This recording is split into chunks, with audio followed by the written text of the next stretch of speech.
Though Jing Wuming's face still held a childlike roundness, his lean frame was already that of a 15 or 16-year-old boy.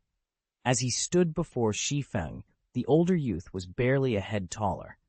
When Shi Feng spoke with earnest intent, Jing Wuming's gaze dropped in sudden deference. Could his young master have discovered his little secret? A faint smile curved Shi Feng's lips as he studied the underling. "It's not that certain things can't be done," he said, "but they must be handled with restraint. Tell me, how young are you? Cough, cough. Do you understand what I mean?" "Understood, master." Jing Wuming snapped to attention. "Have you decided how to deal with Matthew Nuo? Shall I?" He cut a swift motion across his own throat, the universal sign of assassination. After all, killing was the only skill he possessed, the only service he could offer Shi Feng. Shi Feng gave him a wry look. "Why does your mind always go straight to murder? I already have a plan for Matthew Nuo. What I need from you is to follow him at a distance, watch his every move, and report back. That's all. Once I become palace master, I'd rather die than keep living," Shi Feng muttered under his breath. "Rest easy, young master," Jing Wuming replied. "Mashu Nuo is with Miss CC almost every morning. If any secrets slip, he'll hear them first, and I'll be watching closely." Shi Feng nodded. "You haven't eaten yet either. Let me take you out for dinner." Jing Wuming flushed. "Master, please." Wuming insists. Shi Feng rubbed his stomach. "Then it's settled. Lead the way." He followed Jing Wuming out of Notting College, briefly tempted to summon Tang San for company, but since Jing Wuming was his covert subordinate, it wouldn't do to involve Tang San too deeply. Shi Feng let the thought drop. By the time their meal ended, the afternoon sun was high. Jing Wuming had chosen a renowned restaurant in Notting City, famous for its signature dish, and the chef's skill lived up to the hype. Shi Feng found himself savoring every last bite. Afterward, Shi Feng returned alone to Notting College, while Jing Wuming went back to the Assassin's Guild. Jing Wuming had been spending almost all of his time at Notting College lately. He still returned to the organization's headquarters each day to check in and pick up the occasional assignment. Today, Shi Feng hoisted a heavy bag over his shoulder and made his way toward the student dormitory. Notting Junior Soulmaster Academy had just one dormitory building, co-ed, with male and female students living side by side. All work-study scholars were housed in the 7th residence hall. Within that hall was dormed Shi, the only wing not sorted by grade. You could run into freshmen, sophomores, juniors, and seniors all under the same roof. Shi Feng arrived at the Qishe entrance, dropped his bag on the threshold, and squinted at the metal plaque beside the door. It read Qishe in neat characters. He nudged the door open and peeked inside, but Tang San wasn't there. "Is this Qishe?" he called out, stepping into the common area and glancing back at the sign. It definitely said Qishe. So why wasn't Tang San here? No sooner had the question left his lips than the dorm fell deathly silent. A dozen boys, dressed in the academy's standard uniform, sprang to their feet and formed a tight circle, blocking the door. Their eyes were fixed on Shi Feng, expressions unreadable. Shi Feng swallowed and straightened his shoulders. Clearly, this wasn't going to be as simple as dropping off his things. Shi Feng stepped onto the porch of Qishe dorm and was met by a group of older students lounging around the doorway. One of the tallest among them, nearly 2 heads above Shi Feng, moved forward and studied him with keen interest. "New work-study student?" the boy asked. Shi Feng nodded. "Yes. Is this Qishe dorm?" The taller boy's eyes lit up. "Exactly right. Xiaoxue, we've got a newcomer. Go on out and say hello." At that, a small figure darted through the circle of onlookers and planted herself directly in front of Shi Feng. She was about his height, with a round, rosy face that seemed to glow like a ripe peach and a long braid swinging down past her waist. Curiosity danced in her dark eyes as she tilted her head and asked, "So you're the new kid in our dorm?" Shi Feng returned her gaze and nodded again, a faint smile on his lips. He wondered why Tang San hadn't given his roommates any notice of his arrival. "This is perfect," the girl exclaimed. "Everyone, clear some space. Rookie, come on. Show me what you've got. After all, you're the boss of Qishe now." She cracked her knuckles eagerly, her excitement infectious as the others stepped back to watch the challenge between the newest recruit and their spirited dorm boss. Shi Feng froze, speechless. He hadn't expected to dodge this test, and now his opponent was once again Xiaowu. He eyed the little girl before him. She was undeniably cute, but so small. Shaking his head, he sighed, "There's no need to fight. I'll concede, and I don't want to be boss." "Cut! Coward!" The watching boys let out disdainful hisses as they drifted off, bored. Shi Feng slung his pack over one shoulder and tried to sidestep Xiaowu to claim a bunk, but she planted herself squarely in his path. "Nope, you're the first rookie I've met since becoming boss. You have to fight me." Hands on her hips, Xiaowu glared up at him, anger blazing in her eyes. "Can't I just admit defeat? I'm terrible at fighting," Shi Feng protested, exasperated. He'd been looking forward to facing someone like Tang San, not a little girl. "No way," she shot back, stamping her foot. "Are you even a man? How dare you refuse a challenge from a girl?" Shi Feng rubbed his temples. Frustrated, he reached out and gently shoved Xiaowu aside. "Coward!" she screamed, slapping a hand to her chest as the boys' hisses swelled around them. Shi Feng had just been appointed the resident boss of Building 3, an honor that, in his mind, demanded respect and a little fear from every incoming student. He pictured himself striding through the hallways, clipboard in hand, his sharp orders echoing off the lockers. Rules would be enforced. Late-night noise would be crushed. No one would dare challenge his authority. That morning, he stood in the dorm foyer, palms pressed against the cool wall, head held high. He was more than ready to showcase his new status. Then the door swung open, and everything changed. A slender boy with soft brown eyes peeked around the frame, clutching a stack of neatly folded towels. His voice was gentle, almost apologetic. Excuse me, are you Shi Feng? I'm your new roommate, Liu Yang. I brought some extra blankets in case you get cold." Shi Feng blinked. Liu Yang's shy smile and the way he offered those towels with such tender care threw him completely off balance. No stern glare, no authoritative tone, just warmth. The image of the all-powerful dorm boss vanished in an instant. Clearing his throat, Shi Feng swallowed his pride and managed a stiff nod. "Thanks, I appreciate it." As Liu Yang bustled inside to arrange the room, Shi Feng realized that maintaining prestige might mean more than barking orders. Maybe, just maybe, a little kindness wouldn't hurt either. And if anyone could teach him that, it was definitely this soft-spoken roommate who just melted the ice around his lofty ambitions. Xiaowu shook her head, her long braids snapping out like a scorpion's tail. In an instant, the braided stinger shot forward and coiled itself around Shi Feng's throat from behind. "Come back!" she cried, tugging with all her might, but Shi Feng didn't budge. He simply gripped the ground beneath him and kept walking. Caught off guard by his unyielding stance, Xiaowu nearly toppled forward into his back. In a heartbeat, Shi Feng pivoted aside. Seizing the moment, she sprang upward, her pale, delicate feet sweeping up to clamp around his neck. Now ensnared by both braid and feet, Shi Feng forced a wry smile. He knew he couldn't break free without showing his hand.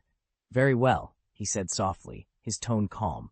"Let's see just how strong this rabbit really is." He rooted himself in place, gathering every ounce of his inner strength to prepare for her assault.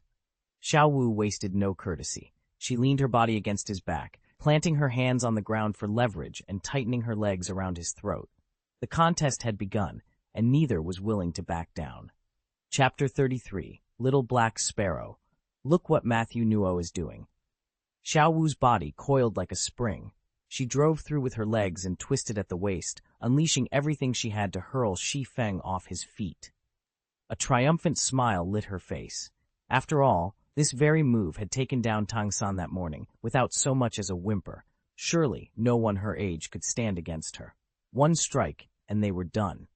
But almost before she could relish her victory, her smile vanished. Shi Feng had barely shifted his stance, let alone shown any sign of using his martial soul. Yet beneath the calm exterior, his muscles bulged with a terrifying strength she'd never suspected. When Xiaowu's strike connected, expecting to send him flying, she found herself driving into an unyielding wall. Her technique was built on a delicate balance of softness and hardness, using supple, fluid motion to magnify her power. In most matches, it carried her to victory. If an opponent lacked the brute force to break her grip, they simply shattered under her assault. But when strength alone outmatched hers, she could be held fast. Xiaowu had never faced anyone with both raw physical strength and the hidden backing of soul energy coursing through them. Shock froze her limbs as she realized how badly she'd miscalculated Shi Feng's true power. Before she could recover, Shi Feng's steady gaze met hers, and Xiaowu understood that this fight was far from over. Xiaowu wrapped her legs around Shi Feng's neck, planting her hands firmly on the floor as she strained with every ounce of strength to toss him off. But Shi Feng stood as immovable as a boulder, her face flushed crimson from the effort. How could this lightweight feel like a mountain? After a frantic moment, she exhaled in defeat, her limbs going limp as she tumbled onto the floor. "What are you? Some kind of Iron Man?" she panted, glaring up at him. As the dorm leader, she just humiliated herself in front of all the underclassmen. Shi Feng offered a wry smile. "You've got a strong core, and your legs are impressively toned," he teased. "Just needs a bit more raw power." "You jerk!" Xiaowu fumed, her cheeks hot with embarrassment and fury. She deployed her strongest moves and failed miserably. Clenching her fists, she fought to contain her rage. Shrugging, Shi Feng turned away and strode to the bunk at the far end of the room. He dropped his bag with a soft thud and settled in, leaving Xiaowu nursing both her bruised pride and her simmering anger. The dormitory was a long, narrow hall filled with bunk beds. Most of the apprentices clustered at the front, chattering and claiming their favorite spots. Shi Feng, however, chose a plain lower bunk all the way at the back, out of sight, out of mind. After his time in Holy Soul Village, he knew better than to expect much from these kids. Best to keep to himself and get some sleep. No sooner had he curled up under his thin blanket than Xiaowu stalked over, her cheeks still flushed from their earlier scuffle. With arms crossed, she said, "Hey, since you're new here, you're the dorm boss now." Shi Feng cracked a small smile. "We never officially won," he said. "You didn't beat me, and I didn't beat you. We call it a draw. I'm not interested in being boss anyway, so it's yours if you want it." Xiaowu stared at him in surprise. Her scowl melted into a hopeful grin. "Really? You're giving it to me? Go ahead." Shi Feng waved her off, settling back against the pillow. At that moment the door swung open and Tang San stepped in, fresh from a visit to the master's quarters. He froze when he spotted Shi Feng and Xiaowu together. "Shi Feng, you're here." "Just got back," Shi Feng replied, stretching. Xiaowu looked between them, confusion written all over her face. "Wait, you two know each other?" Tang San gave a brief nod.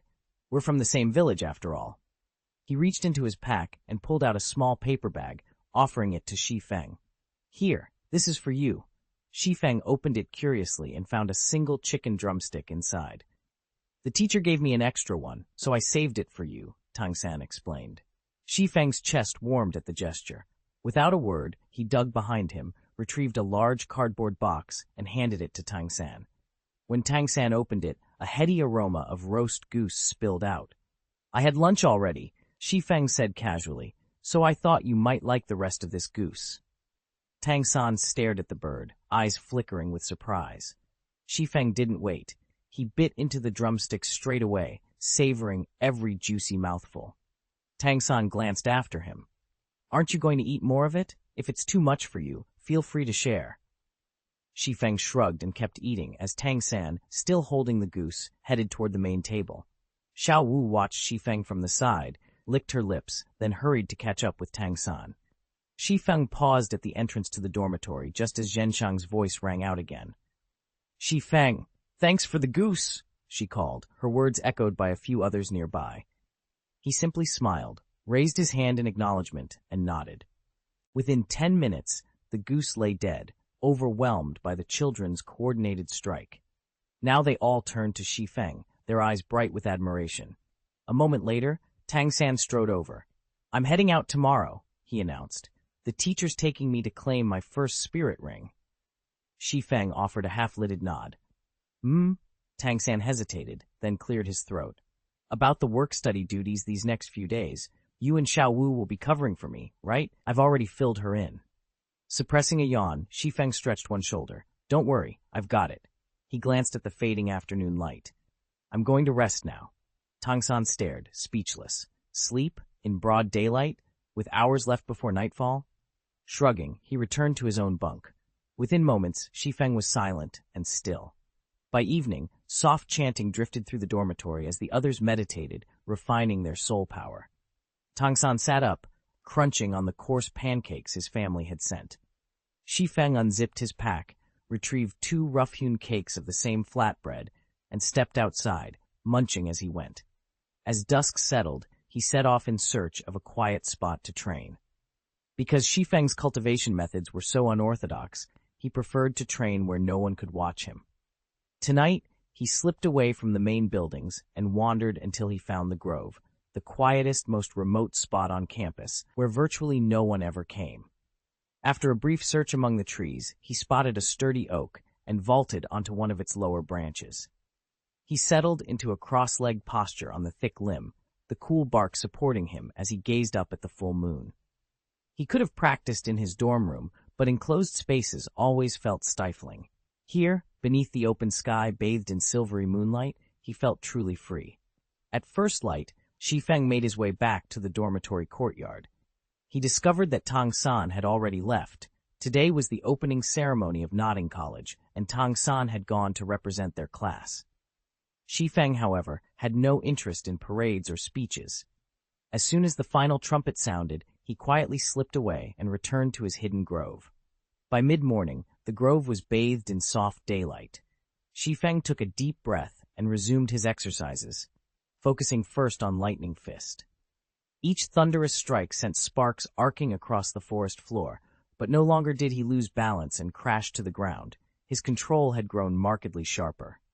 Next came the 3,000 thunder movements, a rapid, fluid sequence of spins, leaps, and punches that sent faint echoes of storm-tinged energy rippling through the air. By the time he finished, his breath was steady, his posture exact, and his spirit invigorated, another step forward on his path of hidden cultivation. Shi Feng steadied his breath, drawing in the ambient spirit energy. The moment he unleashed the 3,000 Thunders technique, the force of it nearly equaled the devastating blow he delivered during his first spirit awakening. Brilliant arcs of electricity danced along his gauntlets, emanating from the corpse pill implanted in his body, its paralytic toxins woven directly into the lightning.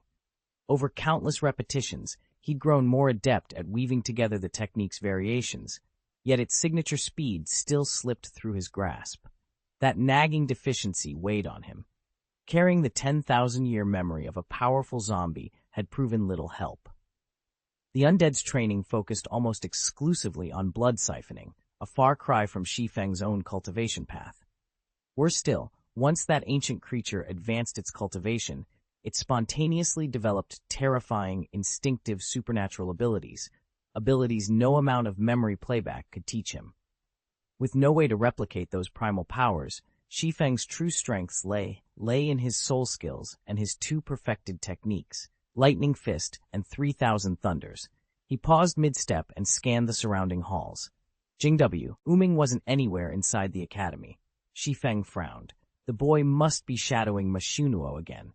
A faint spiritual trace drifted toward the spirit hall, confirming his suspicion. With a curt nod, Shi Feng turned and headed in that direction, ready to confront whatever lay ahead. Chapter 34. Su Yuntao Unravels. Suddenly, a small black sparrow swooped down and settled on Shi Feng's shoulder. Though it looked like a living bird, it was in fact a low-level corpse puppet, soulless, driven only by instinct. Through its eyes, however, Shi Feng could see everything around him with perfect clarity. "Go," he whispered. The puppet bird launched itself into the air, heading straight for the spirit hall. Shi Feng wanted to see at first hand what Master Mashunuo was up to. As the sparrow flew, Shi Feng's mind filled with rapid flashes of nodding city, crowded streets, lantern-lit alleys, and towering spires. He guided the bird purely by thought, letting its instincts carry him forward. At last, the sparrow alighted on the broad ledge of an immense building, one that radiated a powerful aura. Shi Feng recognized the presence of Jing Wuming within. The puppet bird circled once, then perched at a second-floor window, peering inside. Shi Feng, still seated in Nodding College's secluded study chamber, stared at the vision in disbelief. "Incredible. This is explosive," he muttered, nearly leaping from his chair. Meanwhile, far below on the first floor of Wuhun Hall's main chamber, Su Yuntao stood with a troubled expression. All morning, he'd been wrestling with a strange, lingering scent, the same peculiar odor that had drifted from Matthew Nuo's room. Now that it had finally registered with him, his face twisted into a frown of frustrated realization. What had Matthew Nuo been up to that released such a scent, and why did it unsettle him so deeply? Shi Feng had gone more than 20 years without ever having a serious relationship, so he knew exactly what that scent implied. It wasn't that he hadn't noticed it before, it was simply that Master Nuo's study felt like forbidden territory. Every time that particular fragrance wafted from behind the closed doors, he told himself it was nothing. But now, recalling how Cici always seemed to be in Master Nuo's office, whenever the smell appeared, his heart began to pound so fiercely he could hardly catch his breath. Master Nuo was always praising Cici's beauty and competence, too, compliments that suddenly sounded less innocent in his ears. Shi Feng had intended to invite Cici to lunch today and use the opportunity to test his suspicions. Yet before he could even find her, he saw her step into Master Nuo's study, closing the door behind her. A knot of anxiety tightened in his chest. On one hand, Master Nuo was the venerable elder who had taken Shi Feng in when he first arrived at the Wuhun Temple. On the other, Cici was the girl he'd been chasing for more than 2 years. To risk offending the 81-year-old head of the temple, or to betray the woman he cared for, felt equally unthinkable. Shi Feng took a deep breath, chewed his lip, and muttered under his breath, "Maybe I'm overreacting. I should at least see what's going on in there." With that, he squared his shoulders and climbed the stairs toward Master Nuo's office. Yet another voice whispered in Shi Feng's mind, "If that's really the case, what am I supposed to do?" He didn't have an answer. With every step toward Matthew Nuo's door, his heart pounded harder, as if it might burst free of his chest. Then, when he was only a few meters away, he froze. An odd sound drifted from within, arresting him in his tracks. Page 44. Su Yuntao froze the moment he recognized that voice, his face draining of all color. A cold dread knotted in his stomach. Of course, he'd known something was off. All this time, Mashu Nuo had been so affable, smiling at him, dropping little hints that set his heart racing. Yet behind his back, the so-called beast had been cozying up to CC, the woman Su Yuntao cared for most. Rage and humiliation surged through him so fiercely that reason vanished. Without another thought, Su Yuntao sprang forward. His boot struck the heavy iron gate with bone-shaking force, bending its bars inward as he burst through. On the other side, Mashu Nuo and CC were locked in a close embrace. Su Yuntao's vision blurred red, his pulse thundering in his ears. He felt as though his head might split apart. Mashu Nuo and CC both froze in terror. Then, as if a cork had popped, Mashu Nuo shoved CC aside with one powerful sweep of his arm. "Sai-si," he snapped, but the single word was drowned out by the crash of the scuffed floorboards as she stumbled backward, her eyes wide with shock. Su Yuntao stood in the doorway, chest heaving, every inch the wounded victor. Between the bent bars and the fallen woman lay the undeniable proof of betrayal, and the moment of reckoning had arrived. "Heh! Ha!" Su Yuntao's laughter rang through the hall, wild and unrestrained. His martial soul had gone berserk. The lone wolf spirit possessed him wholly, and a brutal, savage aura pulsed around him. Matthew Nuo's heart tightened. Although he outranked Su Yuntao by several levels, he was a veteran Great Soul Master now past his prime, while Su Yuntao was young, fierce, and more than capable of landing a few deadly blows. "Yuntao, you're not thinking clearly," Matthew Nuo called out, urgency edging his voice. He genuinely feared the young man's bloodlust would consume him. Su Yuntao's blood-red wolf eyes snapped to Matthew Nuo, glaring with murderous intent. Cici froze under that merciless stare, then broke away and dashed toward the hall's entrance. The moment she burst through the doors, startled murmurs rose from the gathered disciples.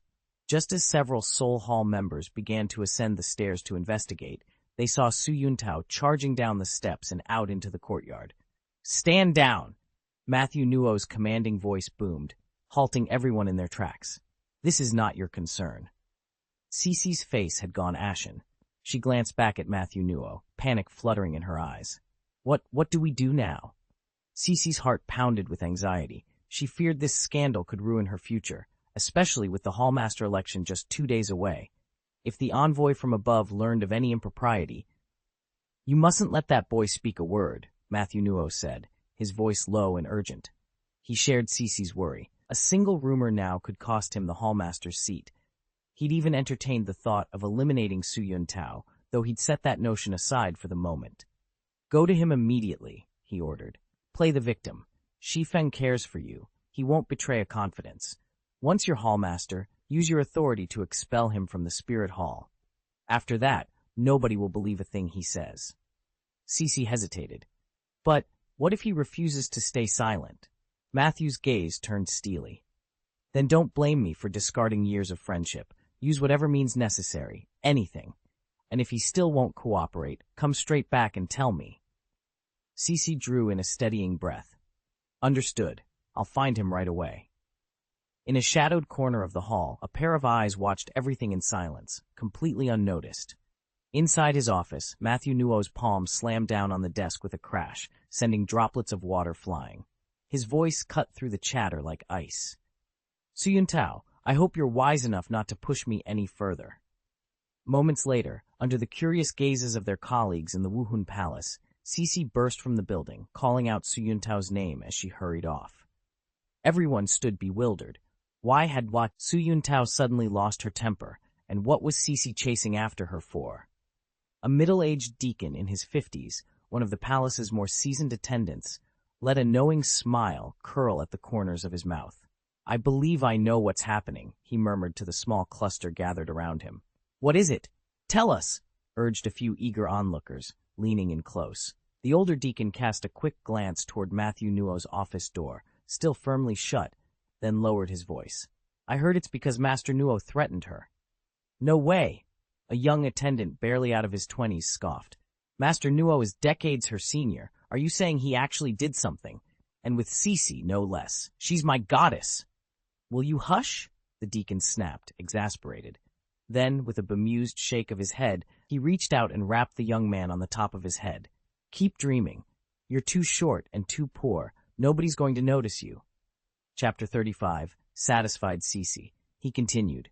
Those of you who arrived late don't know that Master Mashu Nuo had quite a reputation back in the day. One of the newcomers asked, What kind of reputation? The older man smirked. His martial spirit was a dog. Can any of you guess what his nickname was? The group exchanged puzzled looks. At last, the middle-aged disciple puffed out his chest and declared proudly, they called him the male dog. A younger boy burst out laughing. So that's why they also call him the old dog? No wonder he's so savage. The elder's face darkened. Quiet, both of you. Unless you'd like to find out just how fierce he really is, I suggest you keep your opinions to yourselves. Satisfied with his storytelling, the man nodded and turned away. Meanwhile, elsewhere. Cece's first stop was Su Yuntao's house. She needed to relay the morning's news and find out what role Su Yuntao would play in the days to come.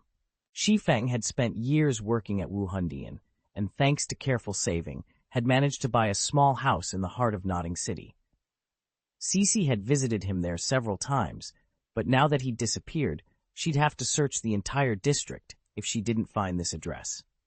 She climbed the low wall into the courtyard and immediately saw the gate lying broken on its hinges. Relief washed over her. He really was here. She hurried up the steps and threw open the door. Inside, Shi Feng sat slumped on a dilapidated sofa, an empty whiskey bottle at his feet. He'd been drinking non-stop.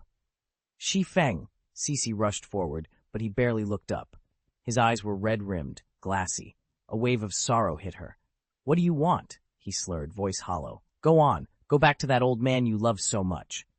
He raised the bottle and downed another gulp, then stared at her with cold indifference. This was the first time he'd reacted like this to her. The warmth that used to bloom in his eyes at her touch had been replaced by an icy resignation. Cece gathered her courage and took his arm, forcing him to meet her gaze. Shi Feng, please, there's a reason I came. He flinched away as if her touch burned him. He'd already shut the door on her long ago. She swallowed hard. I grew up in the slums. I've had enough of poverty. Her voice trembled, but she pressed on. I thought, maybe if you and I stuck together, we could be something better, but you won't even listen. Shi Feng's jaw tightened. He set the bottle down heavily and stared at the floor. For a moment, the room was silent, except for the hum of the city beyond the broken gate. Then Cici knelt in front of him, tears gathering in her eyes. I don't care about his money. I care about you. Shi Feng looked at her at last, and something flickered behind his hardened expression. Regret, maybe, or guilt. He broke their eye contact and picked up the bottle. Cici's heart pounded. Would he push her away, or would he let her in? He drank deeply, then sighed. I'm sorry, he said, voice rough. I just can't do this anymore. Cici's tears spilled over. Please, Shi Feng. He closed his eyes and set the bottle down for good. When he opened them again, they were clear. All right, he whispered. Let's figure this out together. Outside, the city lights of Notting City blinked on, as if welcoming them back to life. Cici pressed her trembling hands to her face, tears streaking down her cheeks. I only wanted a better life, she sobbed. Su Yuntao's voice was cold and hard. So you seduced him? He promised to make me the palace master, Cici cried. You have to believe me, I still love you more than anything. Every time I'm with him, I'm secretly crying because I feel so guilty toward you. But becoming palace master was my dream. I had no choice but to accept his animalistic advances. Yuntao's gaze hardened. Cici swallowed, and through her tears, reached for his hand. Please, Yuntao, promise me you won't tell anyone. I truly love you. If it weren't for the palace master position, I would have accepted your proposal long ago. Just wait until I sit on that throne. Then I'll send that old pervert Matthew Nuo packing, and you'll be my chief deacon. We'll rule Wuhun Temple in Notting City together. Her words hung in the air like a fragile promise. It was the only thing she'd ever wanted, and she meant it. Su Yuntao set his glass of wine aside and fell silent. Cici collapsed against his shoulder, her sobs racking her body. Watching her cry, Yuntao felt his heart ache with a familiar pain. How could years of love unravel in a single night? Even now, he would not let her go. Shi Feng shoved Cici gently aside and said, his voice cool and distant, Go. From now on, we have nothing to do with each other. I won't breathe a word about you to anyone. Tears welled up in Cici's eyes. Shi Feng, thank you for granting my wish. She choked on her words, more moved than she had ever been. She'd never believed he'd actually follow through. Now her heart felt as though it had both shattered and grown 10 times in size, her love for him flooding beyond all bounds. Shi Feng remained expressionless, though bitterness lingered in his gaze. Years spent devoted to her, his every youth and promise, traded for a single line of gratitude. He had carried her dreams on his shoulders, her thirst for elegance and adventure, the endless blue sky she longed to touch. He had whispered sweet vows, I'll build your today and tomorrow, your next summer too. And now all that remained was this moment of farewell. He waved his hand wearily. Just go. Before he could finish, Cici lurched forward in the bridal sedan chair and let out a heartbreaking wail. No. Shi Feng stood frozen, eyes wide, heart pounding so fiercely it threatened to drown out every thought. Bound by his vow, he'd never courted a soul in his 20s, and he had certainly never imagined seeing a grown woman riding away in a bridal palanquin, wailing her heart out with such heartbreaking abandon. How could Su Yuntao resist such an overwhelming temptation? Every last shred of his rationality urged him to push Cici away, but it also admitted defeat. Before he could even gather the strength to move, Cici closed in. His pupils dilated as he stared at her beautiful face so close. And he was lost. An hour later, Cici emerged, glowing with contentment. The weight of the past 10 years had lifted from her heart, and she'd never felt such joy. At last she understood her own feelings. She still loved Su Yuntao, despite how ambition had once blinded her. Machino, you old dog, go shove it, she whispered triumphantly. After the election, you'll see what I can do. High above on the eaves, a dull-eyed black bird stirred and then took flight, its silent wings carrying it toward Notting College. Shi Feng watched it go, then sighed. As expected of Brother Tao, he murmured, he forgives everything, and poor Cici, she still doesn't know, Matthew Nuo has already claimed her. Just then, Jing Wuming returned to the grove. The moment he appeared, he spotted Shi Feng and hurried over. Master, urgent news, Su Yuntao has completely lost his mind. Shi Feng waved his hand dismissively. I know. At that moment, a sleek black bird swooped down and settled on Shi Feng's shoulder.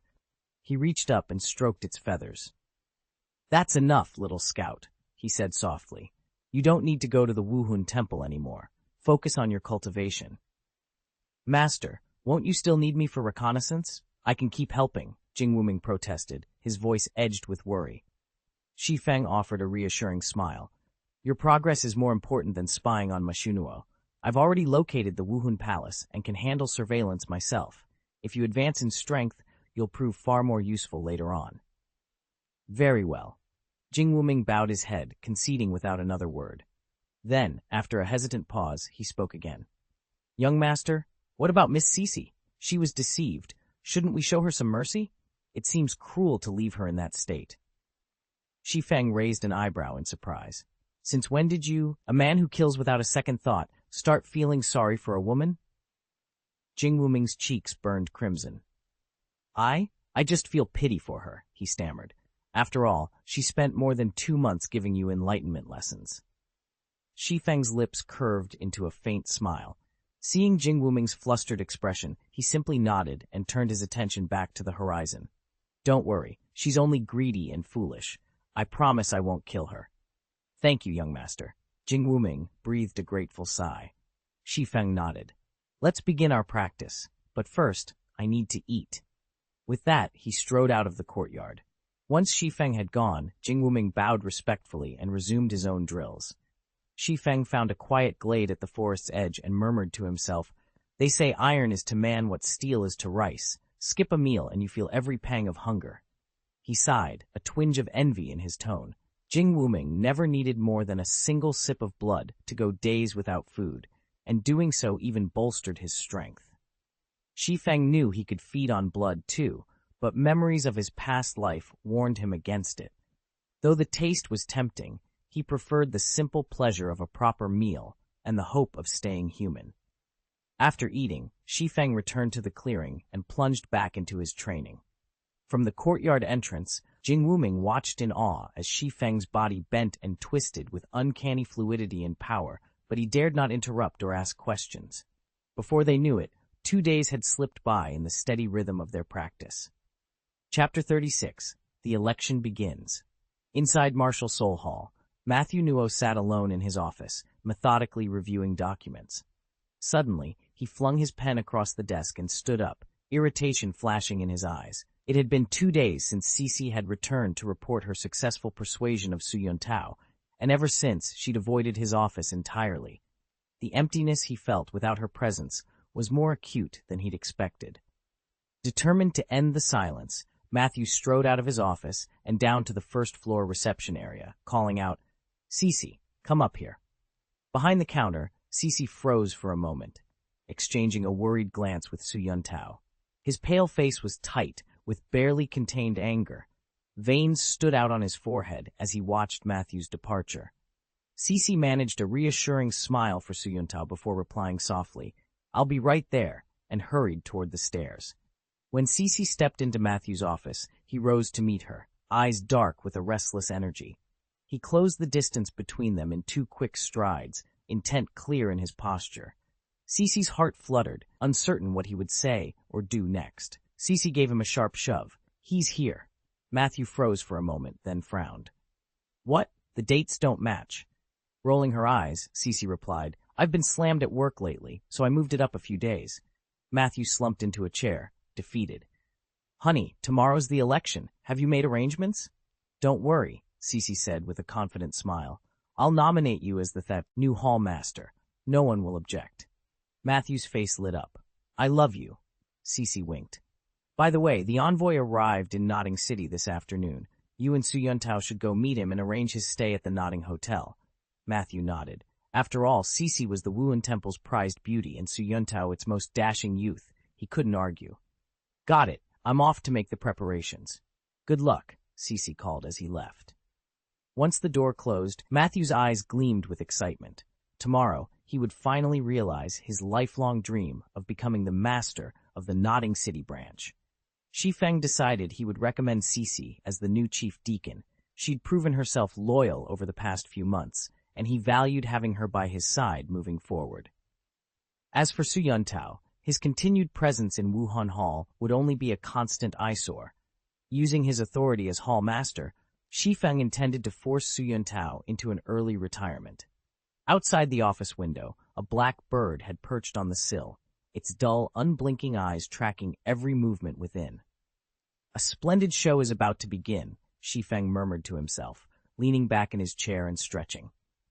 Shi Feng, are you serious? You want me to sweep this entire courtyard all by myself? Xiaowu's voice rang out in protest as she planted her hands on her hips. I'm almost done. Hurry up and help me. All right, Shi Feng replied with a laugh. Go take a break. I'll finish the rest. He waved her away cheerfully, then bent over to resume sweeping the remaining leaves. Chapter 47. Tang San had been away for days and still hadn't returned. The three of them were supposed to handle today's task together, but now only Xiaowu and Shi Feng were left. Xiaowu offered him a teasing smile. You keep scanning at your own pace. I'm going back to rest first. Shi Feng waved her off. Go on. He didn't expect to be outmaneuvered so easily. A little later, he looked up to find Xiaowu had already covered more than half the area, while he'd only managed a tiny corner, all because he'd taken her offhand remark at face value. Shaking his head, he finished the last bit of scanning, then made his way into the grove to practice. Before long, Jing Wuming appeared, carrying a carefully wrapped bundle. Master, I've prepared everything you requested. Is this for Matthew Nuo? Shi Feng gave a slow, satisfied nod. You'll see in due time. He's about to experience a fate far worse than death. Ha! His low chuckle sent a chill through Jing Wuming, and for a moment he felt an odd twinge of pity for Matthew Nuo. Time flew. By early morning, Wuhun Hall buzzed with activity. Today the High Envoy would arrive, and every surface, floors, doors, windows, even the walls, had been polished to a reflective shine. Outside the gate, Matthew Nuo and a group of deacons stood ready, waiting to receive their distinguished guest. The chatter in Wuhun Hall was electric when word came that the imperial envoy was staying at the Nuoding Hotel. Su Yuntao and CC had already set out early that morning to escort him back. I hear this envoy is a stunning beauty, someone whispered conspiratorially. Really? How do you know? A young man asked, eyes gleaming with anticipation. Didn't Su Yuntao and CC go to fetch the envoy yesterday? They kept raving about her, the first speaker replied. I overheard everything. Is she prettier than CC? The short fellow pressed. Far more, came the reply with a knowing smirk. Just look at that figure, that face. Sure you're not just imagining things? Their gossip died away as the telltale rumble of carriage wheels announced the arrival of the party. A crimson and gold coach drew up before Wuhun Hall's grand gate, Su Yuntao and CC stepping forward to clear a path. With practiced courtesy, Su Yuntao swept the carriage curtain aside and proclaimed, Your Excellency, we have arrived. For a heartbeat, the world held its breath. Then a single perfectly sculpted leg slipped from the coach. Its smooth, pale skin gleamed in the morning light, capturing every eye in the courtyard. Even Matthew Nuo, standing at the edge of the crowd, found himself swallowing hard as his pulse quickened. Then the door swung wide, and the envoy stepped out. A tall, lean man in his early 30s, his dark hair tied neatly at the nape of his neck. His robes were pristine and elegantly cut, emphasizing the owned strength in his shoulders and the confident poise in his carriage. Eyes as sharp as steel swept the assembly, and a calm authority radiated from him. This was no famed beauty of legend. This was Envoy Shi Feng. And as the gate doors closed behind him with a decisive click, every whisper in Wuhun Hall fell silent. In the grand hall of the Wuhun Temple's Nodding City branch, every head turned as a striking woman entered. She wore the temple's crisp white jacket and a knee-length skirt that revealed long, jade-smooth legs. The tight cinch at her waist accentuated curves even more dramatic than those of the mature CC, and the gathered deacons, especially the men, could hardly tear their eyes away. Her face was a study in perfection. Delicate, well-proportioned features framed by golden blonde hair artfully piled atop her head. A pair of red-rimmed glasses perched on her nose, lending her an air of refined intelligence. Even the air seemed to still in admiration. She's breathtaking, someone murmured. Matthew Nuo, the chief deacon, almost drooled. CC stepped forward and tapped his shoulder. Master Matthew Nuo, the messenger has arrived. Oh, right. Matthew Nuo Clay read his throat.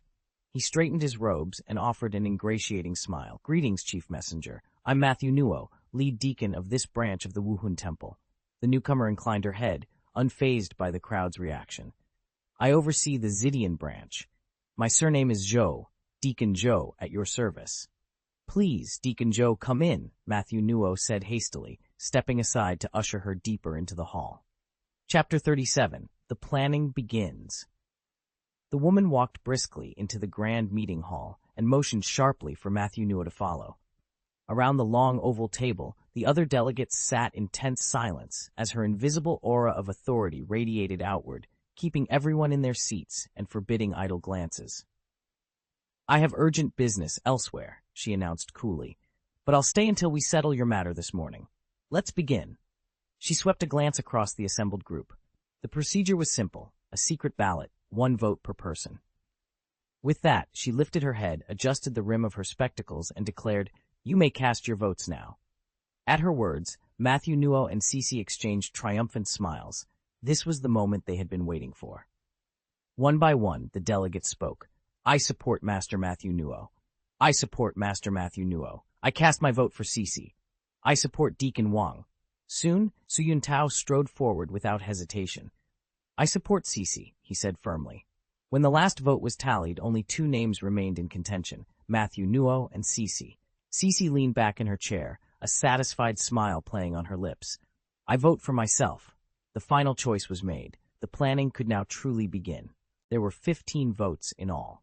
Right now, Ma Xinuo led with 7, Cece sat on 4, and Deacon Wang lagged behind with just 3.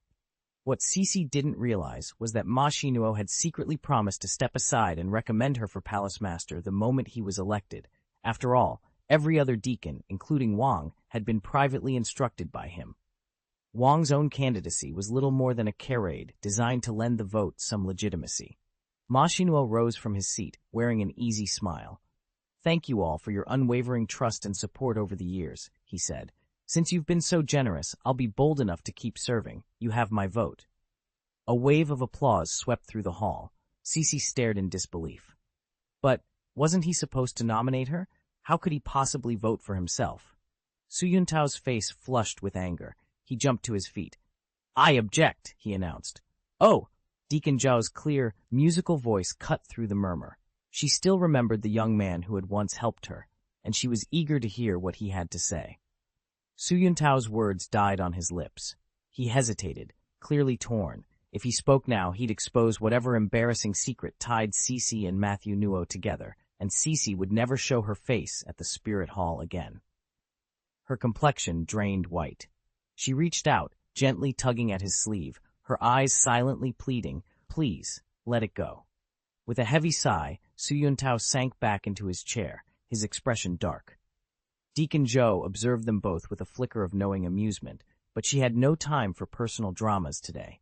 Turning to Matthew Nuo, she said, Master Matthew Nuo, you've received the highest number of votes, yet you're not young. Are you truly prepared to take on the burden of Hall Master? Matthew Nuo lifted his chin, squared his shoulders, and met her gaze. Deacon Zhou, my health remains robust. I vow to serve the Spirit Hall faithfully for at least another 10 years. Deacon Zhou nodded in approval. Having fulfilled her role as overseer of the election, she drew forth the Hallmaster's token and placed it in Matthew Nuo's hand. By this token, I hereby declare you the new Hallmaster. With the ceremony concluded, Deacon Zhou offered her formal farewells and departed. The hall buzzed with quiet excitement as Matthew Nuo stood, token in hand, the newly anointed leader of the Spirit Hall. After seeing Deacon Zhou off, Matthew Nuo felt a surge of pride. I've never looked younger, he thought, a triumphant grin lighting up his face. He made no move to return to the meeting hall. Instead, he turned to the assembled deacons and parishioners and announced, Thank you all for your support. I am honored to become your Hall Master. From now on, you may address me simply as Hall Master. No further formalities are necessary. He paused, letting the weight of his words settle over the crowd. Then he went on. There is still one vacancy to fill. Chief Deacon, I've decided to appoint CC to that post. Does anyone have any objections? A stunned silence followed. Deacon Wang's face darkened. After all, Matthew had privately assured him the promotion, but no one dared speak out. Finally, voices rang out almost in unison. No objections. Cai's expression remained unreadable, and she said nothing. At that moment, Su Yuntao could hold back no longer. He strode forward, eyes blazing, and spat. "Matthew Nuo, you old dog, what nerve you have!" Matthew Nuo's smile vanished the moment Su Yuntao struck first. Clutching his robes, Matthew's voice rang out across the Wuhun Hall. "He publicly insulted the palace master. What shall we do with him?" One of the deacons bowed low and spoke hastily. "Strip him of his rank, cast him out of the hall, and never allow him back." Matthew Nuo sneered and gave a curt nod. "Very well, carry it out." With a roar of defiance, Su Yuntao shifted his aura into battle form and lunged toward Matthew Nuo, determined to defend Cici. "Yuntao, no!"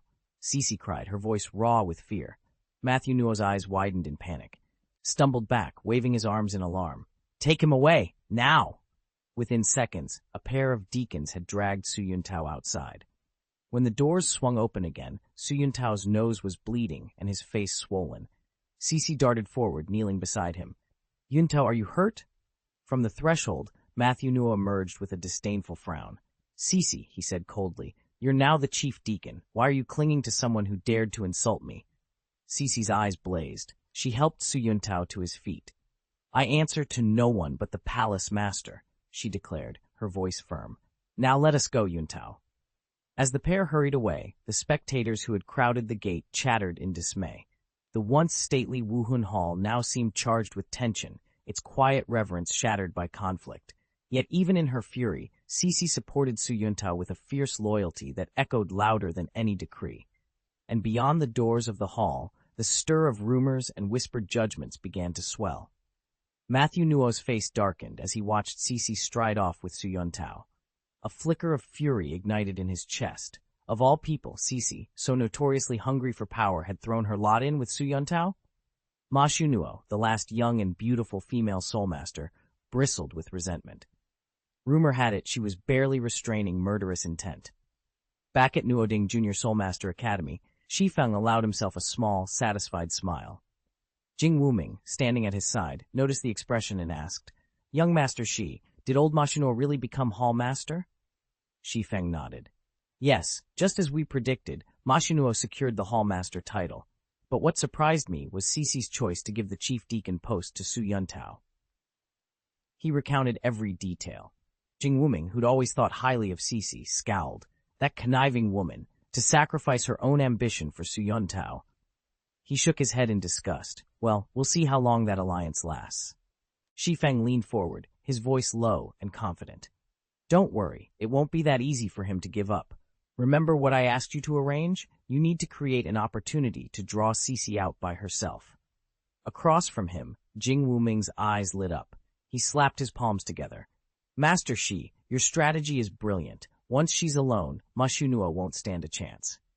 Before Shi Feng could reply, his ears picked up raised voices. He offered a faint smile. "Sounds like a fight's broken out. Let's go see what's happening."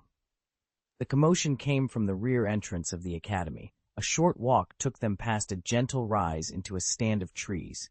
No sooner had they rounded the bend than a harsh shout rang out.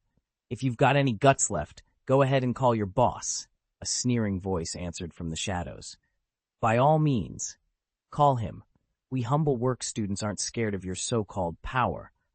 Another student's voice piped up, tinged with disbelief. "Wait, Xiao Wu is the strongest here, right? Who could be tougher than him?" Chapter 38, I Want to Confess at Shi Feng's Grave. Immediately after, a sneering voice rang out. "You work-study students are nothing but cannon fodder. When our boss arrives, not 100 of you combined will be enough to matter." Wang Sheng, one of the work-study students, went suddenly pale. He sucked in a breath and said in a low, urgent tone, "Tang San, Miss Xiaowu, we've got to move. If we don't leave right now, we're finished." Xiaowu frowned. "What are you so scared of? Xiao-san and I can handle anything. Why are you running off?"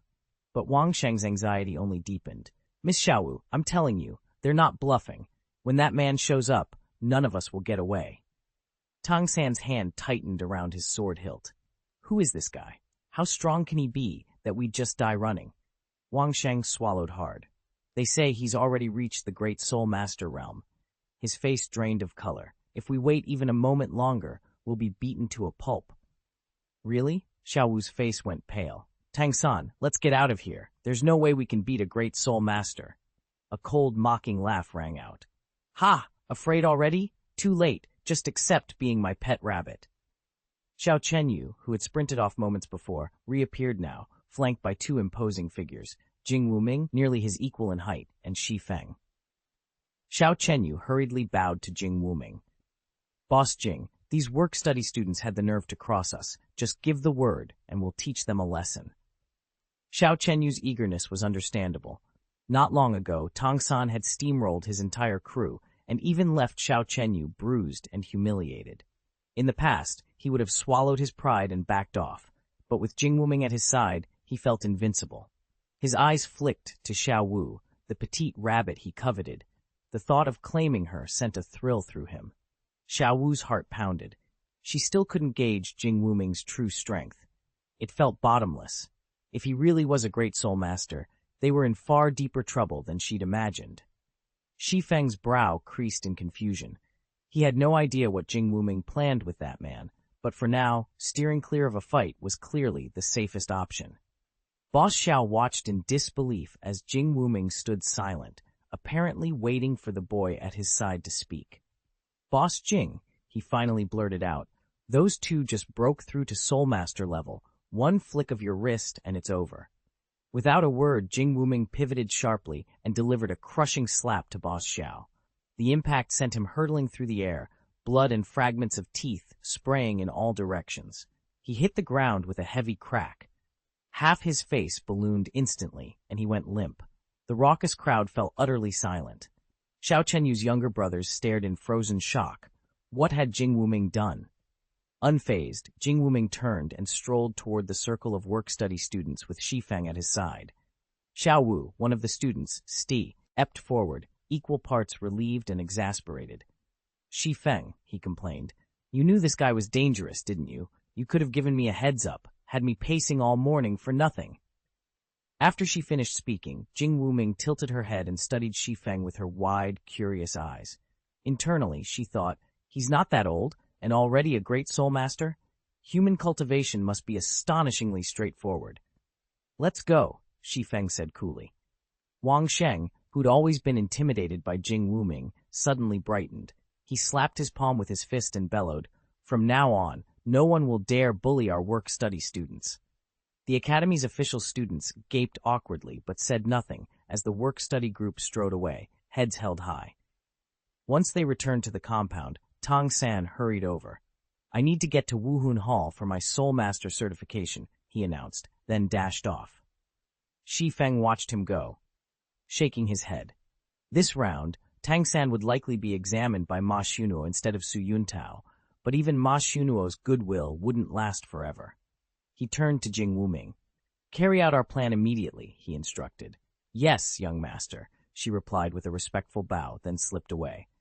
Xiao Wu, Wang Sheng, and the others stared after her in stunned silence. When they finally found their voices, Xiao Wu blurted out, Shi Feng, why would a great soul master call you young master? Shi Feng ran a hand through his hair, feeling suddenly exposed.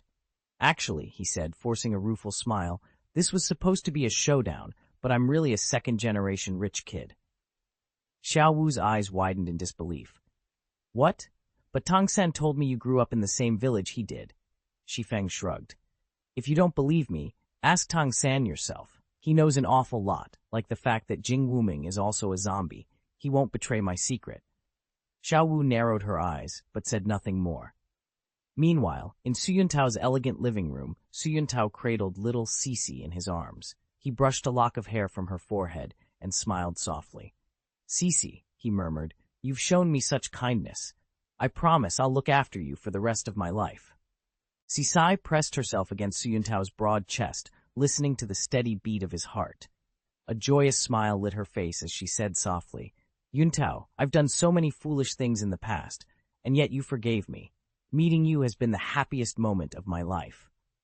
Su Yuntao tightened his arms around her, as if determined to never let her go. Cici, he murmured, his voice thick with emotion. Cici drew a slow breath and continued. There's something you don't know. Master Ma Xunuo was terrified you'd challenge him for the Hall Master's position, so he ruined your future, and worse, he arranged to have the very child you awakened in Holy Soul Village killed. Su Yuntao started, pushing her gently away so he could look into her eyes. What? His voice went hoarse. You mean, Shi Feng? He had been tortured by rumors of Shi Feng's death for days, unable to believe it. Cici nodded. Yes, Mashunuo used some secret method to make sure Shi Feng died, and then he forced me to lie to you, claiming I'd seen him die with my own eyes. The truth is, I wasn't even at Holy Soul Village that day. Su Yuntao's face went pale. He staggered back and sank to his knees, tears spilling down his cheeks. It's all my fault. If I hadn't passed Mashunuo's report along, Shi Feng would still be alive. He buried his face in his hands, overwhelmed by guilt and grief. I was the one who killed him. Cici wrapped her arms around Su Yuntao's shoulders, her voice trembling as she soothed him. I don't blame you. If anyone's to blame, it's that old dog who betrayed Shi Feng. He'll get what's coming to him. Su Yuntao sprang off the bed and hurriedly pulled on his tunic. No, he said, buttoning it up as he spoke. I have to go to Holy Soul Village. I was the one who ended Shi Feng's life. I need to pay my respects at his grave and offer some compensation to his family. He unsealed a small pouch and counted out dozens of gold soul coins. Here, this is what I've saved up. I'll take it with me. Cici moved to stand by the door. I'll go with you. Su Yuntao shook his head. No, stay here. Wait for me to come back. Promise me you'll be careful, she said softly. I promise. With that, he strode past her, refusing even to hire a carriage. He ran down the street toward the southern gate, driven by guilt and sorrow, determined to make amends to old Jack, Shi Feng's grieving grandfather. Once he was out of sight, Cici turned to head upstairs and froze. A shadowy figure had just vaulted over the outer wall and landed silently at her feet. Chapter 39. Witness a thrilling show. Shi Feng stood in the dimly lit corridor, dressed all in black. He was about 1.7 meters tall, his features strikingly average, and his expression coolly detached. Cici took a wary step back. Who are you? She demanded, her voice tense. Instantly, she began to channel her soul power, ready to summon her martial spirit at a moment's notice. A faint smile appeared on Shi Feng's lips. Relax, Miss Cici. I mean you no harm. Then why break into my home? Cici's eyes narrowed. That hardly seems friendly. Shi Feng's smile grew a little wider. Are you planning revenge on Matthew Nuo? I can make his life far worse than death. Cici's eyes widened in shock. How could this stranger know about her feud with Matthew Nuo? Her soul power flared as she prepared to strike, but Shi Feng raised a hand, taking a single step backward. Forget who I am, he said evenly. What matters is that Matthew Nuo is our common enemy. I've come to propose an alliance. Cici paused, lowering her guard only slightly. And why should I trust you? She asked, suspicion still flickering in her gaze. Why should I team up with you? Cici asked, her voice trembling. Jing Wuming's dark eyes met hers without a trace of hesitation. On the surface, Maxu Nuo seems like a kindly old man, but he's more ruthless than anyone you've ever known. He'd kill an innocent child without blinking. Do you really believe he'll forgive you for betraying him? What about Su Yuntao? It's only a matter of time before he exacts his revenge. By then, you'll have no chance to turn back. Cici's face drained of color. She took a step backward, panic rising in her chest. Jing Wuming's words hit home. Could Maxu Nuo ever let her and Su Yuntao live in peace? Sensing her fear, Jing Wuming closed the distance between them. He won't stop, unless you stop him first. If you want any hope of a stable life with Su Yuntao, you must act now. Working with you would only make him the most hated man alive, Cici countered, her voice shaking. That's worse than death. She looked up and froze. The boy had silently stepped in front of her. His eyes were steady, his expression sincere. Amid her racing thoughts, a single question broke through her fear. Who are you? How did you learn my secret? Jing Wuming shook his head. That doesn't matter. What you need to know is this. We both want him dead. Are you willing to work with me? Cici's heart twisted in doubt. Before she could answer, Jing Wuming's expression darkened. If you won't trust me, be ready for Mashunuo's retaliation. He began to turn away. Wait. Panicked, Cici sprang up. What exactly do you need me to do? Jing Wuming paused at the door and turned back, a faint, unsettling smile tugging at his lips. The plan is a bit complex. Let's go upstairs so I can explain everything in detail. Cece nodded wordlessly and led the way. 30 minutes later, she sat before a small vial of medicinal powder, her mind racing. The scheme was ruthless, but if it worked, Ma Xunuo would be utterly ruined, a disgrace mocked across Douluo. The memory of his betrayals stoked her fury. This time, he would not escape justice. Determined to act before it was too late, Cece hurried back to the spirit hall. She slipped into her deacon's uniform and made her way to the Hall of Spirits. Above all, she needed to win back Matthew Nuo's confidence so she could get close enough to deliver a fatal blow. Hesitation now would only give him the opportunity to strike first, perhaps even against her and Su Yuntao. That afternoon, the other deacons at the Wuhun Temple were stunned to see Cece return so swiftly. Matthew Nuo himself was positively elated. Despite whatever tension had arisen between him, Cece, and Su Yuntao, he considered it a triumph simply to have Cece back on his side. Before long, she was officially installed as chief deacon of the Hall of Spirits. Shi Yuntao burst into Holy Soul Village and went straight to Old Jack's hut.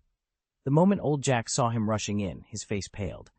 3 months ago, when Su Yuntao had first awakened him, he'd been given a single task: convince Shi Feng to enroll at the Wuhun Hall.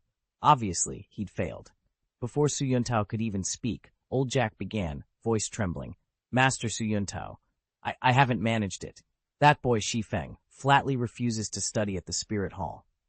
Su Yuntao's expression darkened for an instant, but he quickly pulled himself together.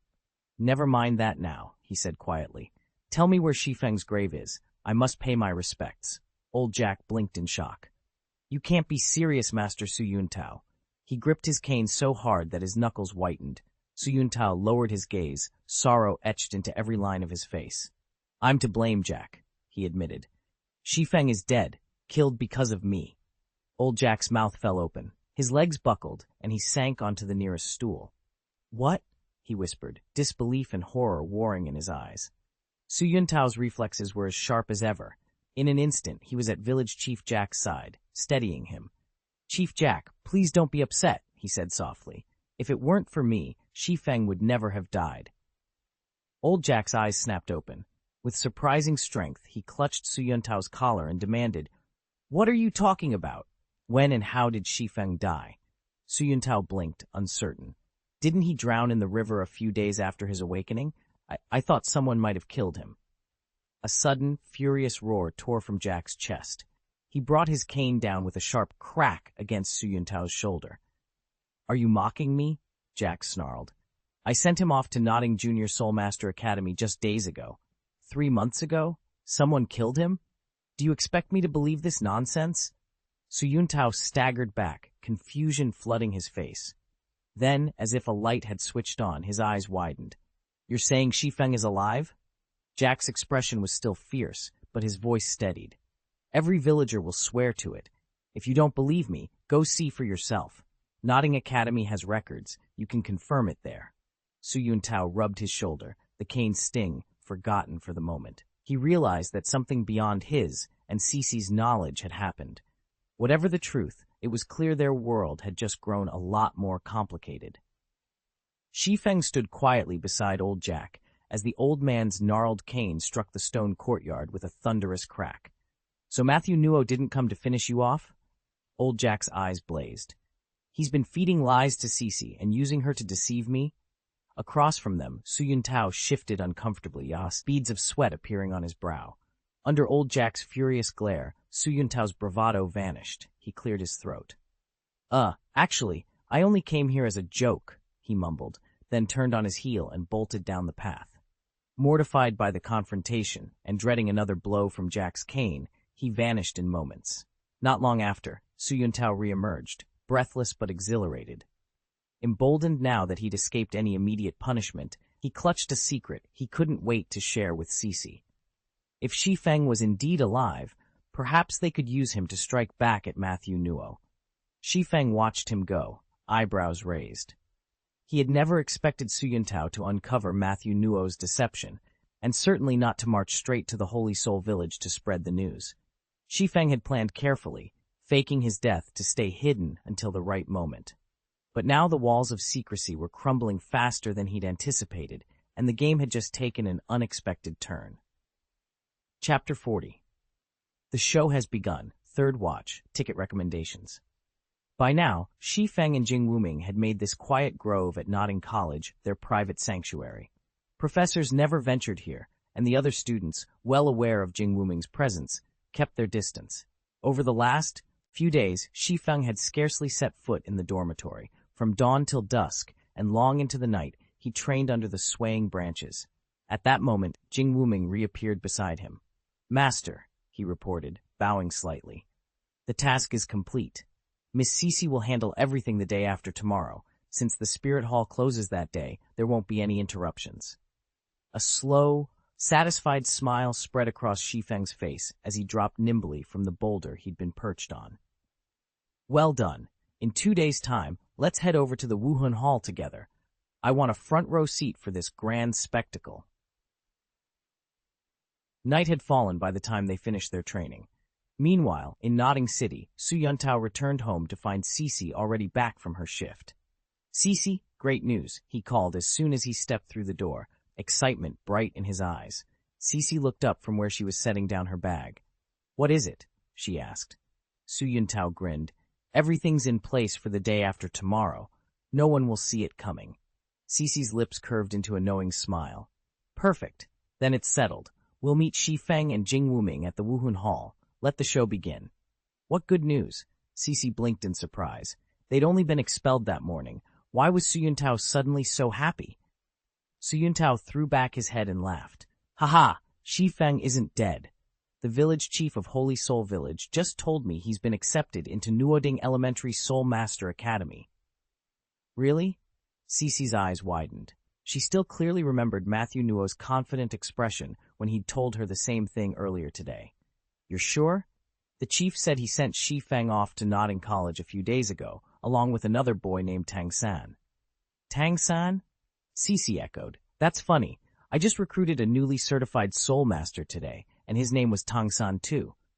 Su Yuntao's cheerful smile faltered, replaced by a frown. "So, you're going back to work for the Spirit Hall?" Cece shook her head. She leaned forward and explained how Jing Wuming had approached her with a proposition and outlined her plan to take revenge on Ma Xunuo. When she finished, Su Yuntao clapped his hands and laughed again, this time with complete, carefree joy. Su Yuntao had loathed Matthew Nuo ever since the spoiled heir first toyed with his niece Cece's feelings. Today's betrayal, Matthew breaking his solemn promise and callously casting her out, drove that hatred to its peak. From the scraps of Cece's hastily sketched plan, he could already sense the ruinous fate awaiting the arrogant young man. "Cece," he said, voice low but unyielding, "do you know who that boy is? The one who came looking for you?" She shook her head, tears glistening in her eyes. "No," she whispered. "He won't tell me anything. Not his name, not where he's from. All I can guess is that he's after revenge, maybe someone Matthew Nuo crossed long ago." Su Yuntao's eyes narrowed. In a barely audible murmur, he added, "His name is Shi Feng." The name struck her like a thunderclap. Cece's lips trembled, but she dared not ask more. All she knew was that Shi Feng had come for her, and whatever he planned next, it would change everything. Shi Feng sat in silence as Su Yuntao hesitated beside him.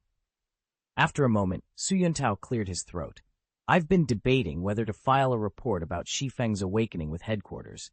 Once our plan succeeds, Matthew Nuo's position here will be anything but secure. If we play our cards right, if we leverage Shi Feng's contributions, he might just wrest control of the Notting City Wuhun Hall." C tapped her fingers thoughtfully on the table. "Let's wait until Matthew Nuo is dealt with. There's no hurry. For now, he still holds the most power. Every official dispatch passes through his desk." Su Yuntao nodded, relief softening his features. "All right. I'll bide my time and see how that old man handles himself." Unaware that his allies were already plotting behind the scenes, Shi Feng leaned back and called forth his little black sparrow. There was nothing immediately pressing to monitor, at least, so he thought. The schemer's plan remained hidden from his view. A few days passed. Before sunrise one morning, Cece arrived at the grand gates of the Spirit Hall. As it happened, today was the hall's designated rest day, and the gates were locked fast. Not wanting to draw attention, she slipped around the side and eased open a service door. With a single glance to make sure no one was watching, she slipped inside, determined to see her own designs through, come what may. Behind Cece stood a heavy-set, 40-something woman whose face was caked in thick foundation and overdrawn lipstick, an unsettling sight even for Cece, and certainly repulsive to any man. This was the companion Cece had specially procured for Matthew Nuo, a discarded courtesan, cast aside for her age and a serious illness. Desperate for cash, the woman had accepted Cece's offer without hesitation, 5 golden soul coins up front and another 5 upon completion of her assignment. She'd never earned so much money in a month's work before. Once Cece had shown the woman where to hide, she made her way upstairs to Matthew Nuo's chambers to wait. At precisely 10 o'clock, the door to Wuhun Hall swung open, and Matthew Nuo entered with a broad grin, quietly closing the door behind him. Hearing the latch click, Cece quickly poured hot water into a glass. "Cece, I'm back!" Matthew Nuo called out eagerly as he bounded up the steps. Shi Feng's gaze practically scorched Cece the moment she struck that provocatively sultry pose. He lunged forward, only to be halted by Cece's upraised hand. With a playful smile, she lifted a crystal glass. "Honey here, drink some water first. You look parched." Shi Feng gratefully snatched it, downing the cool liquid in one eager gulp. He straightened, poised to make his move, when Cece's lidded eyes twinkled with mischief. "Not so fast," she teased. "Let's change locations, shall we?" He paused, chest tightening with need. "Where to?" he managed, his voice husky. She curled a finger. "The reception hall on the first floor. It's crowded out there on the street, all eyes and passing strangers, but the hall is private. Just thinking about it gives me chills." Shi Feng's heartbeat thundered in his ears. A slow grin spread over his face. "If that's your idea of fun, I'm more than game," he rumbled, excitement rushing through him. He raced after her down the stairs, only to find the landing empty. Cece had already slipped away. Alone in the silent hallway, Shi Feng's pulse pounded wildly. His desire surged so fiercely it felt as though he might explode at any moment. "Cece! Cece!" His voice rang out again and again. Then, without warning, the plump woman Cece had sent ahead emerged, batting her eyelashes as she sauntered over to Matthew Nuo. Hidden in the shadows, Cece felt bile rise in her throat. Matthew Nuo's face lit up. "Cece, where did you sneak off to just now?" he crowed, sweeping the woman into his arms as he surrendered to ecstatic kisses. Realizing the plan had gone as far as it could, Cece slipped away through the back door and made her way to the tea house directly across from the gates of Wuhun Hall. She climbed the narrow staircase to the second floor, where Su Yuntao was already waiting, eyes alight with anticipation. "Everything went smoothly?" he whispered as Cece took her seat. She allowed herself a small, triumphant smile. "Not a hitch. Now we just sit back and enjoy the show." Su Yuntao turned back to the window, fixing his gaze on Wuhun Hall's ornate entrance. Soon, he thought, they would witness the spectacle they'd engineered. At that same moment, in the upstairs window of the adjoining restaurant, 2 figures watched just as intently. One was a teenager with calm, focused eyes. The other, a wide-eyed 6-year-old. They were Jing Wuming and Shi Feng, freshly arrived and unaware of the chaos about to unfold at Wuhun Hall. Chapter 41. Alarming the Pope. By 10 o'clock that morning, Notting City's Grand Avenue leading to the Spirit Hall was already thronged with activity. This prestigious district, known as the Golden Section of the city, had never been more crowded. Commoners and soul masters alike cast solemn glances as they passed beneath the Spirit Hall's towering gates. In their eyes, the hall was sacred, an inviolable monument to the power of souls. Yet today, that aura of reverence was about to be shattered, and the Spirit Hall's name risked becoming the continent's greatest joke. Just as the crowd stood hushed in awe, the massive doors swung open. First came an elderly man, nearly 80, his back bent but his bearing unbowed. Behind him waddled a rotund, unsightly woman, flanked by 2 uneasy attendants. The contrast between their shabby procession and the hall's grand facade struck everyone speechless. In less than 30 seconds, the once bustling street fell utterly silent.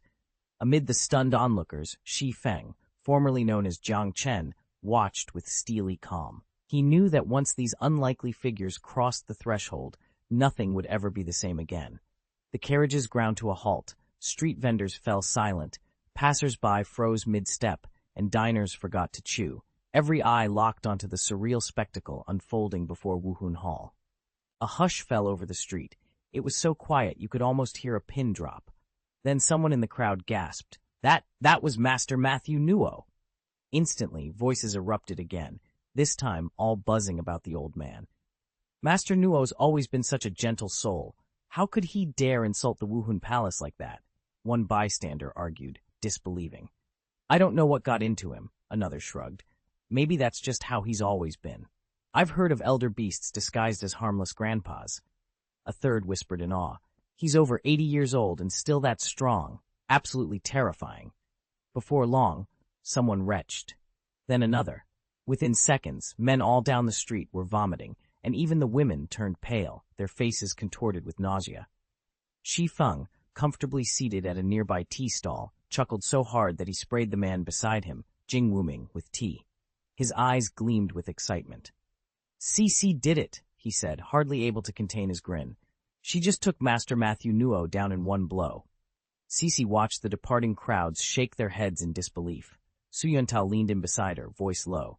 "Isn't this a little extreme? Humiliating Spirit Hall like this. Their reputation will be ruined." Cici's lips curved into a confident smile. "Exactly. That's the point. Spirit Hall's power is all they've got. Once their reputation takes a hit, the whole empire will see them for what they really are." In the streets below, the story was already spreading. Curious onlookers jostled each other for a better view, while covert agents whispered the news to every passerby. Soon enough, the scandal would leap beyond the Heavendu Empire and be on everyone's lips across the continent. Before long, a breathless deacon of Spirit Hall pushed through the crowd, eyes blazing with indignation. "Master Shi Feng, what do you think you're doing? Stop this at once." Shi Feng rose from his seat with a single, mocking laugh. He barely looked at the deacon as he swept out a hand, and in an instant, the man flew backward, crashing into a stall. A collective gasp erupted from the onlookers, and the deacon lay sprawled among overturned crates. Shi Feng stretched his arms wide, turning to face the bustling street, as though he were greeting an old friend. He closed his eyes, took a deep breath, and sighed out loud, "Life is really beautiful." Then, with a self-satisfied grin, he strolled off into the throng, leaving chaos and a severely bruised deacon in his wake. "Hey, what's all the commotion about?" In the blink of an eye, Shi Feng's surroundings blurred and shifted. One moment, he stood in the grand first-floor hall of the Wuhun Temple. The next, he found himself thrust onto a crowded street. Around him, hundreds of thousands of onlookers stared in stunned silence. His head pounded as if it would split open, and his body trembled uncontrollably. A bitter taste rose in his throat, and he fought the urge to spew blood. Weren't I in the Wuhun Hall just now? How on earth did I end up here?" he managed to gasp. Panic and confusion swirled through his mind, each question more urgent than the last. He spun, searching desperately for Cici among the crowd. Then he saw her, pale, gasping for breath, eyes rolling upwards, as though she'd just been ripped from one world into another. The sight struck him like a bolt of lightning. Heart-pounding, Shi Feng could hold back no longer. With a sudden heave, he coughed up a mouthful of blood and collapsed to the ground. "Master Shi Feng!" cried the Wuhun Hall's deacon. He sprang forward, scooping Shi Feng into his arms, and carried him back through the temple's doors, shutting them with a clang that echoed through the corridor. Outside, the crowd broke into an uproar. Whispers and shouts rose in a crescendo of excitement and confusion. "Hey, why didn't he get up?" one spectator demanded. Another muttered, "What just happened in there?" But no one had an answer, only the memory of Shi Feng's sudden, inexplicable reappearance on the street. "Why hasn't she Ovid at all?" someone murmured. "Erguzi, go up and check," another voice ordered. The scrawny fellow, nicknamed Erguzi, hustled forward without hesitation. As he got close, his grin vanished. Kneeling beside the woman, he pressed a finger against her nostrils. "She's dead," he blurted. A ripple of shock coursed through the crowd. "No way! She's got that disease!" Terrified, Erguzi scrambled backwards, tripping over the stone steps and tumbling to the ground. From the edge of the throng, an onlooker called out, "What is it? Tell us!" Erguzi's face went ashen. "It's the flesh-rot sickness. She died from it." Panic erupted. Everyone backed away, eyes wide. The flesh-rot sickness was a harrowing plague with no cure, except for a handful of soul healer masters who could restrain it. Ordinary folk who contracted it simply wasted away, their bodies rotting from the inside out in indescribable agony. "Move away from her now!" Someone shouted urgently. Within moments, the assembled crowd scattered, fleeing from the grim scene. In the sudden chaos, the grim spectacle was over almost as quickly as it had begun. Shi Feng had no appetite left. He and Jing Wuming drifted along with the crowd toward Notting College, their steps heavy and silent. Behind them, Su Yuntao hurried, her face drawn and anxious. "Cece," Su Yuntao whispered as she fell into step beside her mistress. "The woman, she's dead." Madame Cece closed her eyes and let out a long, quiet sigh. "I never imagined it would end this way. I told her to slip out of the city, to lie low somewhere else. Yet she still died here." Su Yuntao's shoulders trembled. "At least her torment was brief," she offered, her voice shaky. "She must have been beyond saving." "There's still one more thing," Cece said, her tone steeling. "Before long, the Pope's palace will find out about this. They'll dispatch enforcers.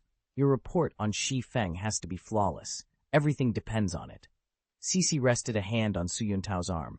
"With that testimony, you'll become the new palace master. Your merits are undeniable."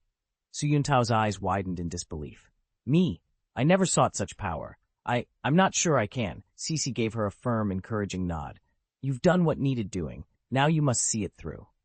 Shi Feng's gentle fingers covered Su Yuntao's lips before she could protest. "Don't you dare say you're not good," he teased. "You're the best." "Master, didn't you personally kill Matthew Nuo?" Jing Wuming asked, suspicion flickering in his eyes. Shi Feng shook his head. "Let's leave it at that. After what happened today, 100 deaths still wouldn't be enough punishment for him. The Wuhan sect won't let him slip away."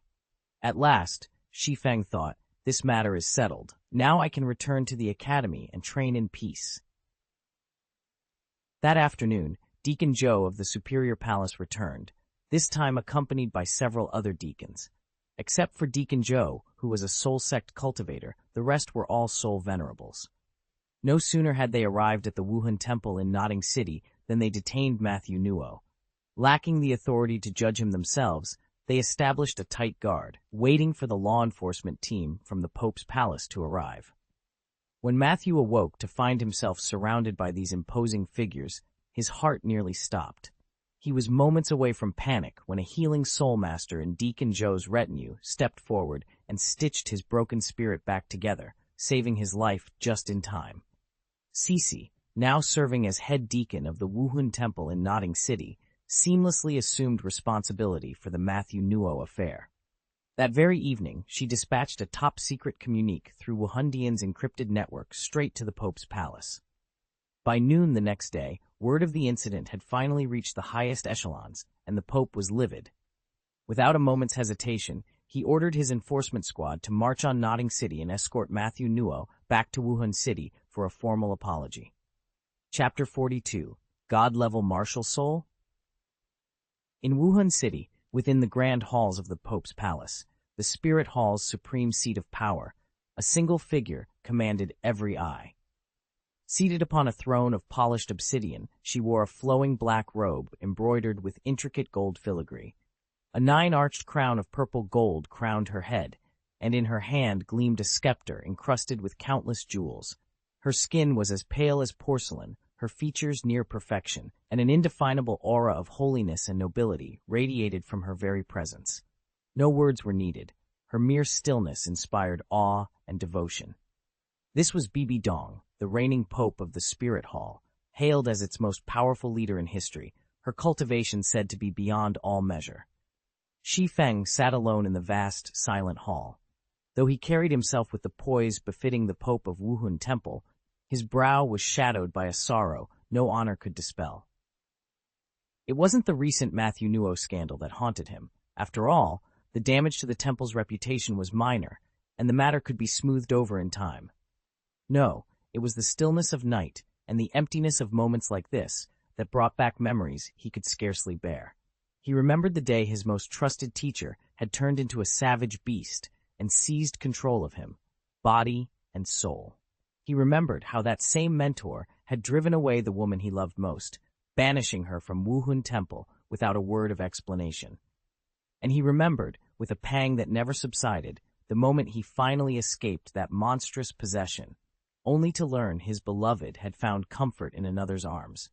Worst of all was the child he had fathered under duress, a daughter whose very existence was a living reproach. He loved her with all his heart, yet every time he gazed into her innocent eyes, he saw not his little girl, but the beast who had stolen part of his life. Half of Shi Feng's years had been marked by suffering too deep for words. Now, crowned as the Pope and revered by countless disciples, he could still not wash away the scars of those tragic days. Footsteps echoed through the grand hall. At that sound, the sorrow that had clouded Bibi Dong's brow faded, replaced by an air of unassailable authority. The footsteps drew nearer, and a young girl entered. She was startlingly tall, already about 1.7 meters, and carried herself with both grace and confidence. Her long black hair framed an oval face that might have belonged to an 11 or 12-year-old, yet her poised bearing and slender waist left no doubt that she was growing up fast. Each step she took sent a subtle sway through her silhouette, hinting at a blossoming charm she was still too young to fully understand. Without hesitation, she walked straight up to Bibi Dong's elevated throne and paused respectfully at its base. Looking up, she bowed lightly and offered, "Teacher." The instant Bibi Dong's gaze fell on the girl, her regal demeanor softened completely. A warm smile curved her lips, illuminating the ornate hall more brightly than any torch could. At that moment, the young student stood mesmerized, her eyes shining with admiration. Bibi Dong's voice was gentle as she greeted her pupil. "Nana, have you settled in comfortably at the Spirit Hall these past few days?"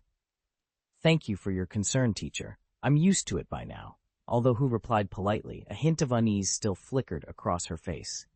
Bibi Dong gave her a reassuring nod. "You only just graduated from that place. It's natural you haven't fully adapted to life beyond its walls. From now on, you'll train by my side." "Thank you, teacher." Hu Liena's voice trembled with gratitude. Aside from her brother and Yan, no one had ever shown her such kindness. Having lost her mother at an early age, she had never known a woman's nurturing care, until now. At that moment, the chamber doors burst open, and a bishop clad in platinum robes, crowned with a 5-pointed platinum tiara, rushed in.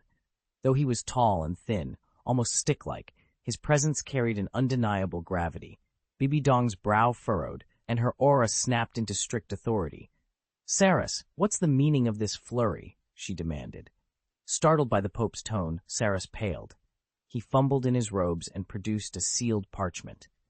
"Your Holiness, an urgent dispatch has arrived from the Noting City branch. Please review it."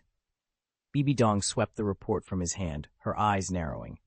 "I already sent an enforcement team there this afternoon. What's happened?" "Has something come up?" Bibi Dong asked, looking up from her desk. Salas hurried forward. "Your Majesty, this isn't about Matthew Nuo. It concerns a 6-year-old boy in Noting City. Deacon Suyuntao reports that upon conducting the child's awakening, he, and everyone present, was stunned. They believe the boy's martial soul is a god-tier martial soul." "A god-tier martial soul?" Bibi Dong's eyebrow climbed in surprise. She didn't put much stock in such rumors. As far as she knew, only one god-tier martial soul had ever appeared on Douluo continent, the angel spirit. And that was a miracle beyond imagining. The idea that another god-tier soul could surface, especially in a remote backwater like Noting City, seemed absurd. Still, Hu Lina had already pressed the document into her hand. Curiosity won out over skepticism. Bibi Dong opened the file and began to read, determined to see for herself whether this report held any truth, or if it was yet another tall tale whispered from the frontier. Noting City's incoming dispatches, from the smallest village reports to major mainland communiques, all come under the oversight of the Platinum Bishop. Only the highest level classified documents bypass him and go straight to the Pope. Everything else, regardless of origin, is first reviewed by Bishop Salas. Since Noting City is too minor to handle truly top-secret intelligence, the report in question landed squarely on Salas's desk. Bibi Dong was confident that, despite his years, Salas's vision was still sharp. Even if the youth described in the file didn't literally possess a god-level martial spirit, his abilities must be extraordinary, hence the deacon's mistaken classification. After all, the Wuhan Hall's reach spans the entire continent. Every year, it awakens martial spirits in countless people free of charge, using that service to scout fresh talent. Anyone who shows promise receives an invitation to join the hall for cultivation. The more gifted they are, the more resources they receive. Truly exceptional individuals are fast-tracked straight to the Spirit Hall's headquarters for intensive training. At this moment, Hu Liena herself is one of those chosen for special instruction. Bibi Dong gently unrolled the scroll and began to read, her eyes alighting on each line with mounting interest. At first, her expression was merely curious, but as she reached the end and read it a second time, a slow, triumphant smile spread across her face. Sensing the change in her mood, Salas, who stood respectfully before her, bowed his head and averted his gaze, careful not to intrude upon the Pope's private deliberation. With a soft click, Bibi Dong rolled the parchment closed and handed it to Hu Liena, who stood at her side. She then looked back to Salas and said, "Your work here has been exceptional. You may step down. I will see to your reward in due course." "Thank you, Your Majesty," Salas replied, relief and pride mingling in his gentle smile. "I only did what was required of me." With that, he withdrew. Once he had gone, Hu Liena leaned forward, her voice barely above a whisper. "My lady, is it true that the child mentioned in this report, Shi Feng, has indeed awakened a god-tier martial soul?" Chapter 43. Tang San's challenge. Shi Feng staggered out of the awakening chamber, beads of sweat trickling down his face. His vision swam with exhaustion, but before he could collapse, Bibi Dong was by his side. "You can open it and take a look," she said, pressing a folded slip of parchment into his hand. "If Deacon Su Yuntao isn't exaggerating, this could really be a god-level martial soul." Shi Feng blinked, too tired to speak. Instead, he handed it to Hu Liena, who read it over quickly. Her eyes widened. "A god-level martial soul? That's impossible. No one's ever reached that tier upon first awakening." Bibi Dong smiled. "If you were in Su Yuntao's position, would you dare risk your reputation by sending a false report directly to the Pope?" Hu Liena hesitated, then shook her head. "No, absolutely not. Then you know this letter must be genuine," Bibi Dong said firmly. She cast a protective glance at Shi Feng, still wavering on his feet. "You've just exited the awakening chamber. Go rest for now. Tomorrow I'm taking you out, Nodding City, to clear your head and let me verify this claim in person." Hu Liena frowned in surprise. "Travel to Nodding City all the way from here, just to confirm one warrior's soul?" Bibi Dong nodded.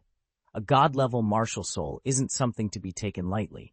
If Shi Feng truly possesses one, I want to be certain of its authenticity and keep him safe. No unexpected accidents on my watch." Shi Feng managed a tired nod.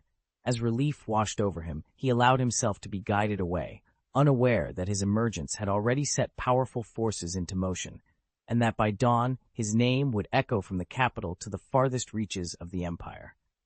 At this moment, at Nodding Junior Soulmaster Academy, Shi Feng was calmly going through his cultivation routine in the practice grove.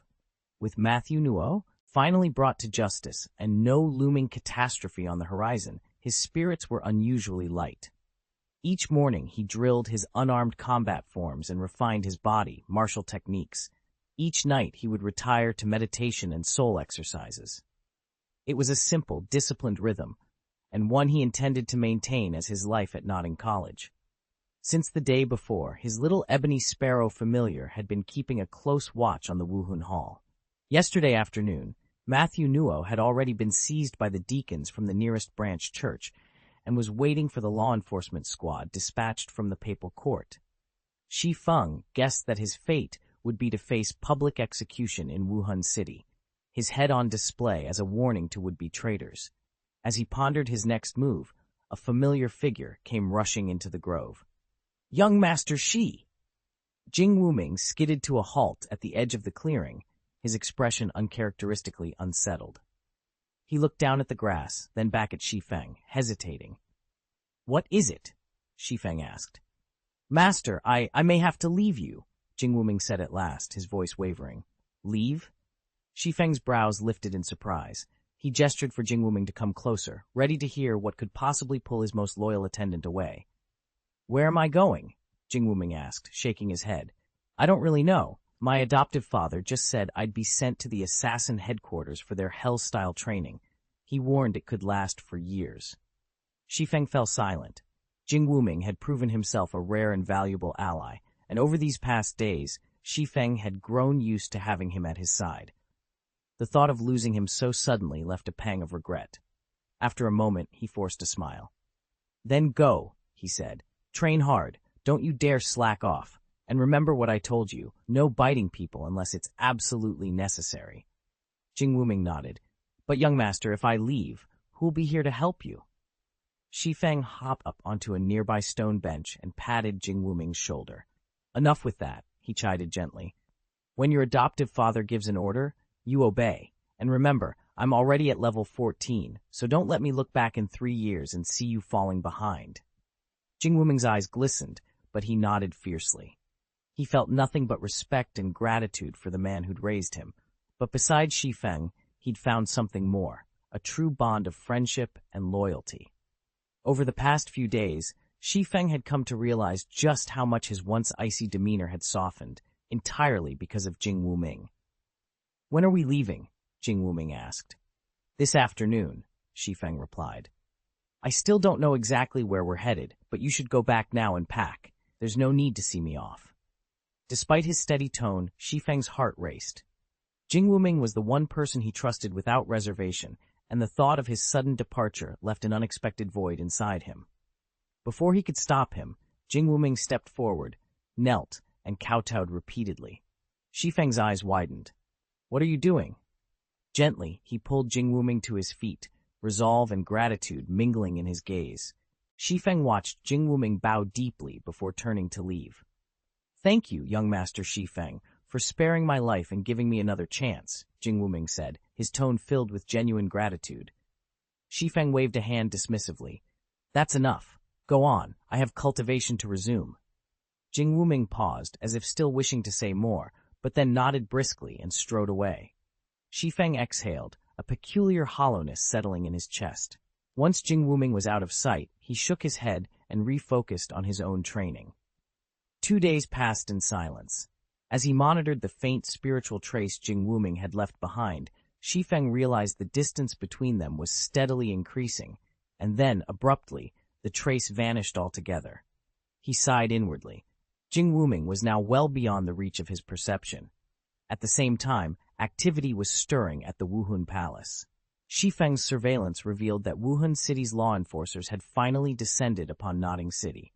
The ruthless officer spearheading the operation wasted no time. He reemerged moments later, escorting Matthew Nuo in shackles. Along with him, all the deacons from the higher-level sub-temple quietly withdrew. Shi Feng closed his eyes, sensing that a new phase of events had begun. Before departing, Deacon Zhou promised to return to Notting City to oversee a new hallmaster election once the Matthew Nuo incident had fully subsided. With matters having come this far, Shi Feng felt the Matthew Nuo affair was finally behind him, and the business of the Wuhun Palace no longer concerned him. Satisfied, he dismissed his little blackbird spirit. Just then, Tang San's voice called out, "Shi Feng, are you there? I'm here." "What is it?" Tang San stepped forward and saw Shi Feng standing on a large rock. "My master has recovered from his injuries these past few days," he explained. "He'd like to see you. There are things he wishes to discuss." Shi Feng paused to think, then nodded. Very well. After all, this was Tang San's teacher, and showing proper respect was only right. Moreover, the master's dedication to his research was truly admirable. Shi Feng followed Tang San through the corridors, and they spent over an hour in the master's study, deep in conversation. Shi Feng offered only a brief explanation of how he'd acquired his spirit ring. He told the master that his physique was exceptionally strong, far beyond that of an ordinary person, and described the unique traits of his martial spirit. The master's eyes lit up with admiration. "A zombie martial spirit like yours is by no means inferior to the world's greatest spirits," he declared. After poring over every record he'd studied, the master concluded that Shi Feng's body had simply shattered the theoretical limits of spirit cultivation, enabling him to absorb a 1,000-year spirit ring. He admitted, however, that while his theories remained sound, a case as extraordinary as Shi Feng's was vanishingly rare. Exiting the master's dormitory, Shi Feng and Tang San made their way toward the mess hall. Just before they reached the lunch line, Tang San came to an abrupt halt. He turned to Shi Feng, determination shining in his eyes. "I want a rematch," he said. "Gladly," Shi Feng replied with a grin. He'd been eager to spar with Tang San again ever since his friend had claimed his spirit ring. Now that Tang San's spirit power had soared to level 13, and he'd mastered the blue-silver grass entanglement technique, Shi Feng couldn't wait to see how much his rival had grown. The hillside behind Notting College was almost deserted, save for the occasional pair of students seeking a private sparring ground. Today, Shi Feng and Tang San faced each other from about 10 meters away, the tension between them crackling like charged air. Tang San drew a steady breath and called out, "Blue-silver grass."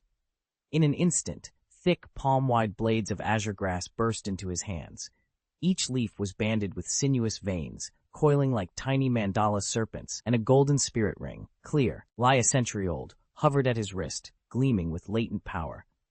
"Shi Feng," Tang San said, his voice calm but firm, "release your martial spirit. I promise, I won't hold back this time." Shi Feng gave a slight nod. He summoned his spirit with practiced ease, and a single violet ring spiraled into being around him, its glow serene yet unmistakably potent. "All right," Shi Feng replied. "Let's see what you've got." With no further warning, the blue-silver grass sprang to life. Dozens of thick stalks launched themselves outward in a swirling, vicious torrent, each blade aimed to ensnare or slice through. Shi Feng didn't flinch or dodge. He planted his feet firmly on the ground, eyes locked on Tang San. He refused to use his first spirit ability, determined instead to feel, in his very bones, the raw strength of Tang San's newly awakened spirit ring. Chapter 44. Bibi Dong arrives. A dozen or so blue-silver vines whipped through the air like venomous serpents, coiling around Shi Feng's arms and legs before he even had time to react. The moment they wrapped him up, he knew these weren't ordinary plants. Any soul master of Tang San's level would struggle to break free by force alone. True to its reputation, the blue-silver grass was bristling with barbs. Shi Feng recalled that those spikes could pierce the flesh and inject a paralyzing toxin. The thorns shredded his clothes as they struck, but his reinforced skin held firm. No venom seeped in. Shi Feng allowed himself a small, knowing smile. "Not bad," he muttered, "but not enough to bind me." Instead of calling on a soul skill, he unleashed the raw power of his zombie body and martial soul. With a surge of strength, his muscles tensed like coiled steel. The vines groaned under the pressure, then splintered. Cracks spidered across each strand of blue-silver grass until, with a final snap, they shattered. Shi Feng stood free, brushing tendrils of broken vine from his arms. Whatever, or whoever, had sent that attack was going to regret underestimating him. Tang San's face went pale. The low-rank boss from the official's retinue had already unleashed his spirit ability, and yet his own weave of blue-silver grass had shown no sign of strain. Now, even before Shi Feng had a chance to activate any soul techniques, his own blue-silver grass was trembling, on the verge of snapping. "Not bad at all," Shi Feng muttered, channeling even more power into the silvery vines. With a thunderous crack, the entangling grass exploded into countless fragments, each shard whistling away in the air. "Not yet." Shi Feng cut himself off, a wild laugh tearing from his throat as he charged straight at Tang San. After feeling the full force of Tang San's spirit abilities, he was more determined than ever to crush him. Defeating Tang San, the hero of the original tale, filled Shi Feng with an exhilarating sense of triumph he'd never dared imagine before, awakening his zombie martial soul and triggering the system cheat. His confidence had swelled ever since. If Tang San possessed an ace up his sleeve, so did he, and his felt infinitely more formidable. No longer content to simply shadow Tang San's every move, Shi Feng even toyed with the idea of forcing the original protagonist into the role of a younger brother. Tang San had anticipated the blue-silver grass would fail to restrain Shi Feng, yet even he never expected to be unable to draw out Shi Feng's spirit ability. "Is the gap between us truly that great?" Tang San murmured in quiet frustration, though he masked his doubts with swift, decisive action. As Shi Feng closed the distance, Tang San unleashed his next attack without a moment's hesitation. Tang San had come prepared for this duel. He'd filled his belt with thousands of small pebbles, so-called locust stones, a favorite hidden weapon among martial artists. When thrown, they swarmed through the air like a flock of migrating locusts, hence the name. With a deft flick of his wrist, Tang San sent the first volley hurtling toward Shi Feng. Despite Shi Feng's superior raw strength, these concealed projectiles struck with several times the force of a bare fist. Tang San was confident he wouldn't be overwhelmed so easily this time. Shi Feng watched the stones thicken in midair and thought, after last time's lesson, of course, he won't let me close in. At least, he's merciful enough to use stones instead of something deadlier. Shi Feng raised both fists, smashing aside one pebble after another, but two fists were pitifully outmatched by Tang San's four agile hands, especially when stones came raining in from every direction. In that first exchange alone, Shi Feng felt the sting of 7 or 8 stones finding their mark. Shi Feng's confidence wavered the instant the cobblestones rained down on him. If Tang San had punched him, he might have shrugged it off without a second thought. But these hard stones struck with brutal force, sending sharp pain shooting through his body. It was the difference between a fist and a firearm.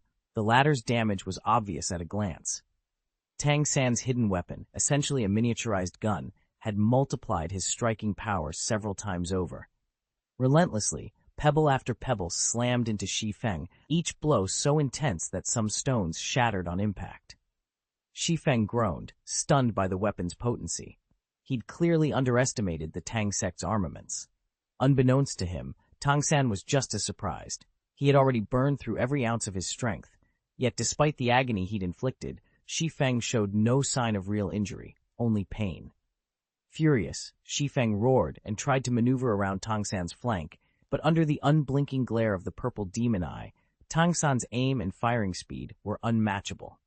Shi Feng had no opening, and the battle tilted ever more decisively in Tang San's favor.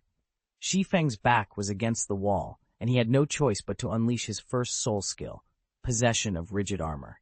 In an instant, his defense multiplied 15-fold, and both his strength and speed doubled. A violet glow flared around his soul ring, and before Tang San's eyes, Shi Feng was clad head to toe in jet-black armor, so snug it left only his eyes and nostrils exposed. The grotesque plating crackled with latent energy, sending a shiver down Tang San's spine. Suddenly, the stony projectiles Tang San had been hurling bounced off Shi Feng's armored shell like harmless pebbles. Where they struck, Shi Feng felt only a dull throb instead of searing pain. He threw back his head and laughed, a deep, resonant sound that echoed through the chamber. Without a moment's hesitation, he surged forward, every movement impossibly swift, utterly disregarding Tang San's concealed blades. Tang San's face went pale. Desperation crept into his eyes as Shi Feng closed the distance in a heartbeat. "Stop! Please, I yield!" he cried, trying to frighten his opponent or at least halt the assault. But it was too late. Shi Feng's gauntleted fist slammed to a halt just centimeters from Tang San's face, the metal warm with restrained power. The threat of that blow was enough. With a stifled sigh of relief, Tang San spun the framework of ghostlight and slipped into the ghost shadow illusion path, vanishing from the open floor and falling back out of reach. Silence settled over the arena, broken only by the faint hum of Shi Feng's soul ring as the black armor dissipated, returning him to his unguarded form, victorious, unwavering, and ready for whatever came next. Shi Feng wasn't afraid of his hidden weapons anymore. If he backed down now, he'd look as foolish as the last time he'd been left battered, nose bleeding, face bruised. Besides the pebbles he'd just used, he had more deadly tools stashed in his belt, bone-drilling nails, lancets, steel darts. But this was supposed to be a friendly duel, no need to get brutal. He took a step back, expecting Tang San to press the attack. Instead, Tang San abruptly spun around and sprinted straight back to the academy gates. Shi Feng stared after him, baffled. The other boy had simply conceded and fled? "Damn it," Shi Feng muttered, dropping his helmet and easing off his breastplate. He pressed a hand to his cheek, wincing as the pain flared from several tender bumps and darkening bruises around both eyes. All that effort, and for what? He'd been beaten and walked away empty-handed.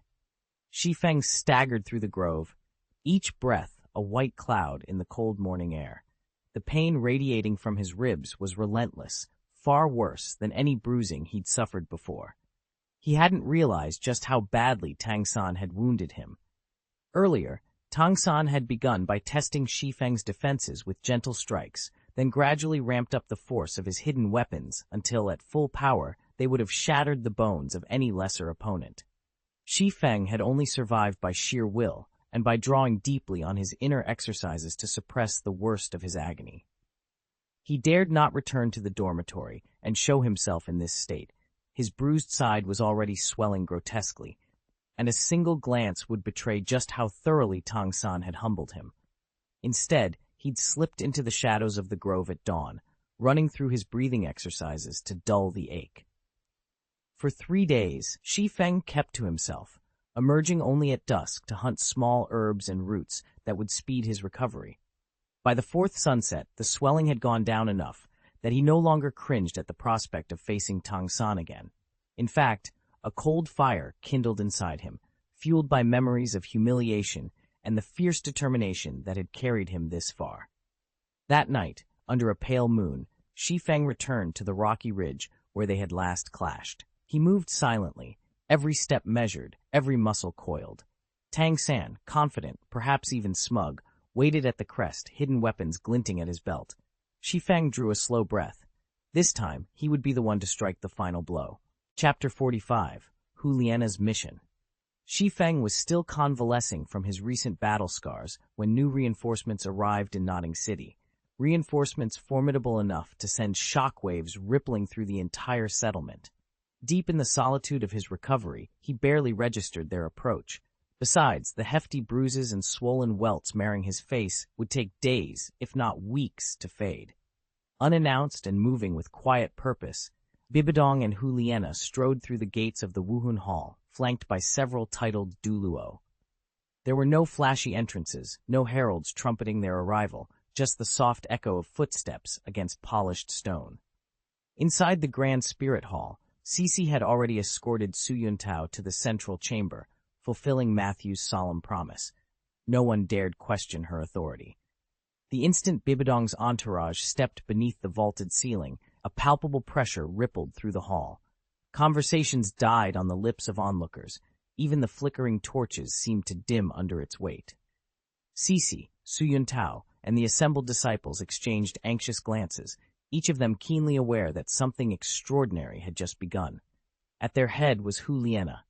She appeared to be in her early 30s, her porcelain skin unmarked by time or fatigue. One look at her flawless features, and Cici felt her own courage waver.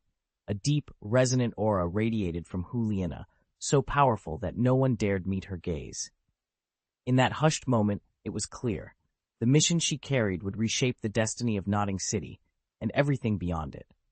After Bibi Dong revealed his true identity, Su Yuntao and Cici were seized by fresh panic. Cici was the one who had orchestrated the Matthew Nuo affair, and when law enforcement officers had swooped in that very morning, they'd both feared the worst. Mercifully, the agents conducted only a perfunctory investigation into Matthew Nuo and carted him away without pressing questions. In that moment, Cici and Su Yuntao had dared to breathe again. But no sooner had they let out a sigh of relief than word arrived. The supreme ruler of the Spirit Hall himself, His Holiness the Pope, was en route to the humble outpost of Nodding City. Heart-pounding, Cici hurried to welcome Bibi Dong and his retinue and led them into the Spirit Hall's grandest chamber. Your Holiness, welcome to our branch in Nodding City. May I ask what instructions you bring? She managed to ask, her voice quavering slightly. Bibi Dong's lips curved into a gentle smile, and the room seemed to lighten at once. There's no need for formalities, he replied. I'm not here to conduct inquiries. I simply wish to meet that young man called Shi Feng. At those words, Su Yuntao and the other deacons finally exhaled in unison. Bibi Dong swept his gaze over the assembled clergy. Now tell me, he said softly, which one of you is Su Yuntao? Su Yuntao's heart leapt at the Empress's summons. He strode forward and bowed deeply. Your Majesty, I am Su Yuntao. Bibi Dong leaned forward, her voice as soft and sweet as a spring breeze. Tell me exactly what happened when you awakened that child. Don't leave out a single detail. Forcing himself to steady his nerves, Su Yuntao recounted the entire vision Shi Feng had experienced upon his awakening. As he spoke, the accompanying elders, who had never before seen the original report, exchanged glances. One of them finally cleared his throat. "Your Majesty, what this deacon describes strains credulity. It sounds wildly exaggerated." Su Yuntao's composure wavered under the criticism. "Your Majesty, I assure you, every word is true. If there's any doubt, you may send a delegation to the Holy Soul Village to verify my account." Bibi Dong held up a gentle hand, her warm smile calming him in an instant. "There's no need for such measures," she said, her tone reassuring. "I believe you." She allowed her hand to rest lightly on Su Yuntao's shoulder, anchoring him in confidence.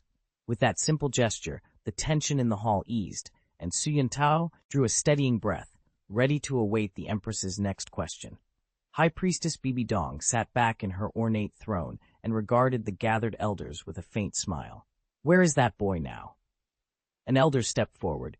"He has returned to Notting City and is currently enrolled at the Notting Junior Soul Master Academy."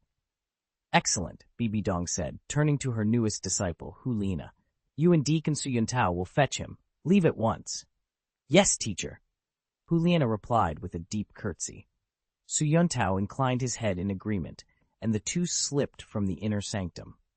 One of the elders hesitated, then ventured, "High Priestess, do you truly believe this boy possesses a god-level martial spirit?" Bibi Dong's smile deepened. "Whether it's true or not, time will tell. Elder Ling, I want you to follow them in secret to ensure nothing goes awry." Elder Ling bowed. "At once, Your Highness." A brisk breeze ruffled the banners lining Notting City's main boulevard as Deacon Su Yuntao and Hulina made their way toward the academy's gates. Hulina strode confidently at the front, her crisp robes fluttering, while Su Yuntao brought up the rear, careful to keep a respectful distance. He reminded himself, this girl was the High Priestess's favored disciple. One day, perhaps, she might even outrank him. He dared not show the slightest discourtesy. Ahead, the turrets and spires of the Notting Junior Soul Master Academy rose into view, its ivory walls gleaming in the sunlight. Su Yuntao squared his shoulders. They had a mission, and he would see it through without fail. Juliana was even prettier than Cece, and her every movement seemed to carry a natural, almost magnetic charm. Yet Su Yuntao dared not let his thoughts wander. He forced himself to picture only Cece's gentle face. Before he could relax, Juliana suddenly whipped around, a teasing smile on her lips. "Are you frightened of me?" she asked, her voice light but pointed. Su Yuntao's heart skipped a beat. He stammered for a moment, then hastily shook his head. "No, of course not." Juliana laughed softly at his flustered expression. "You're so entertaining," she said, and turned on her heel. After a few more steps, they arrived at the grand iron gates of Notting College. "Miss Juliana, we're here." Su Yuntao hurried forward, drawing his Spirit Hall Deacon's token. The gatekeeper recognized the emblem at once and bowed before swinging the gate open. "It's afternoon," Su Yuntao observed as they passed through.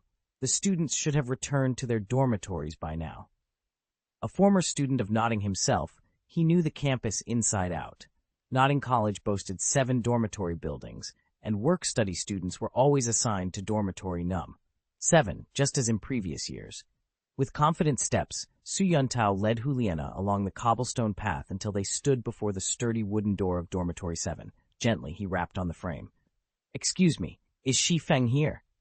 Lord Su Yuntao asked with calm courtesy as he stepped into the courtyard. At his voice, the children froze, then broke into excited whispers.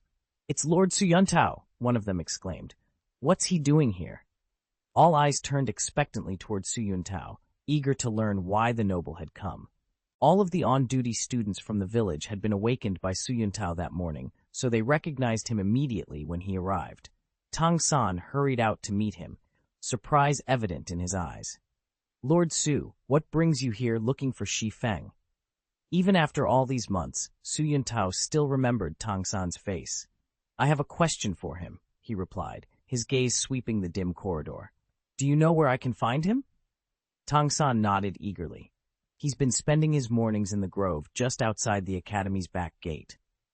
"Thank you," Su Yuntao said, and without another word, he hurried away.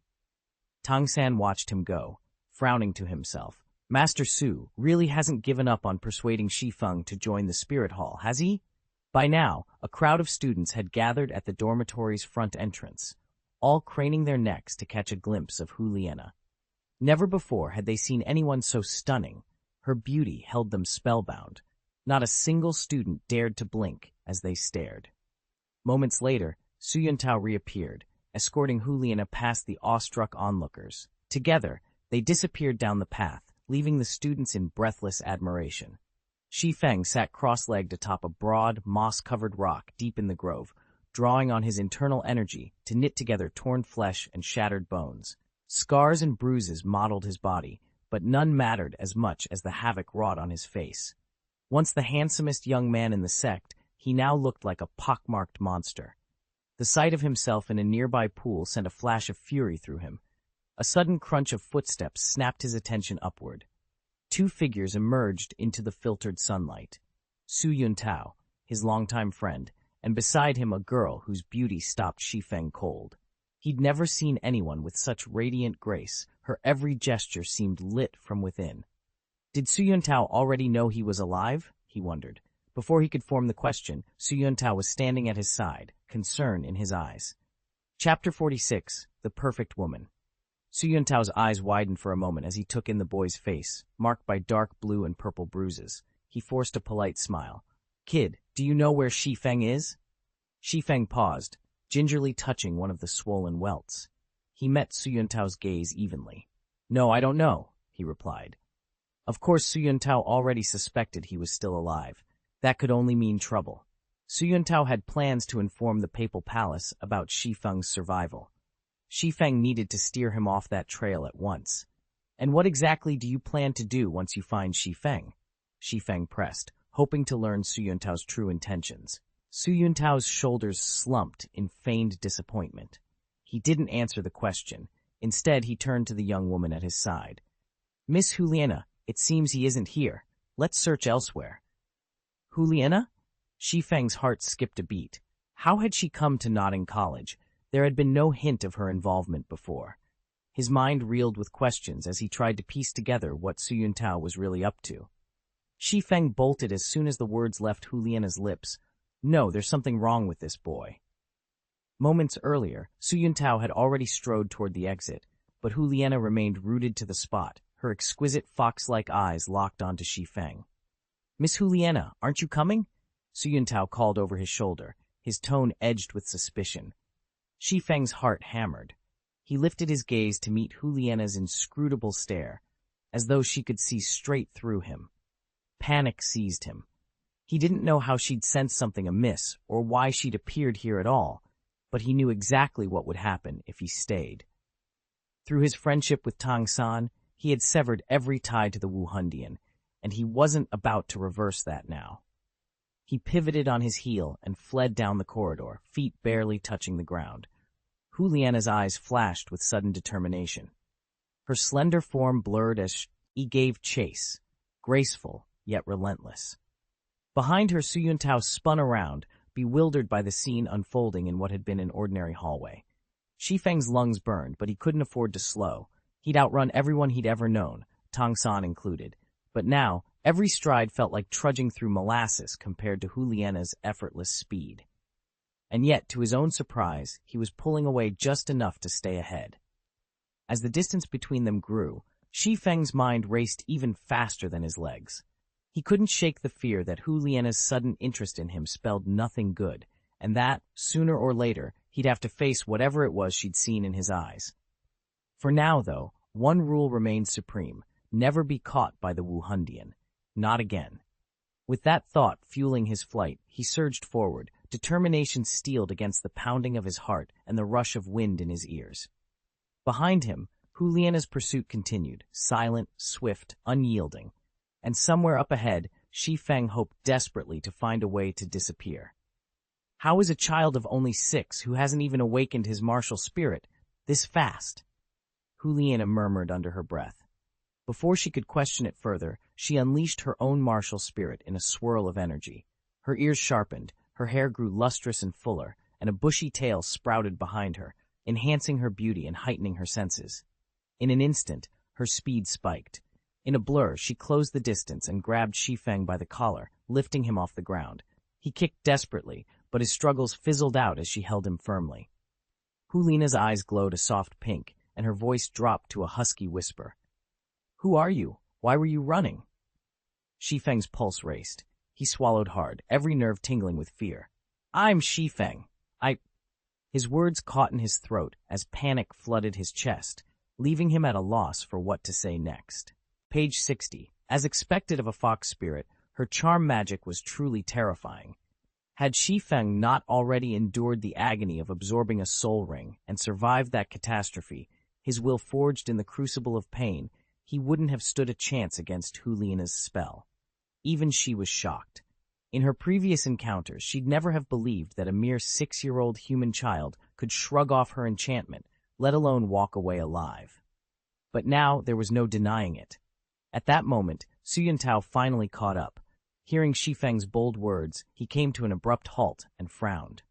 He strode forward until he stood beneath the floating pair, staring up at Shi Feng, who hovered helplessly in Hulina's grip.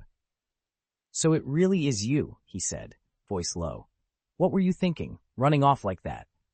Shi Feng drew a crooked smile. Now that he was caught, there was no use pretending he could still slip away. Facing a level 26 cultivator like Su Yuntao left him little hope. And with Huliena cradling him in her arms, her 2 yellow soul rings glowing ominously, he might catch one of them off guard, but defeating both was out of the question. More importantly, he couldn't bring himself to kill. He had eluded monks before, but he couldn't outrun an entire temple. Any bloodshed here would spell ruin for the Holy Soul Village. Shi Feng's shoulders slumped as he realized there was no escape. If he ever hoped to leave the academy or return to Holy Soul Village, it would have to be on someone else's terms. "Put me down," he muttered, voice flat with resignation. Hulina, who had been carrying him like a bonneted child, set him firmly on his feet.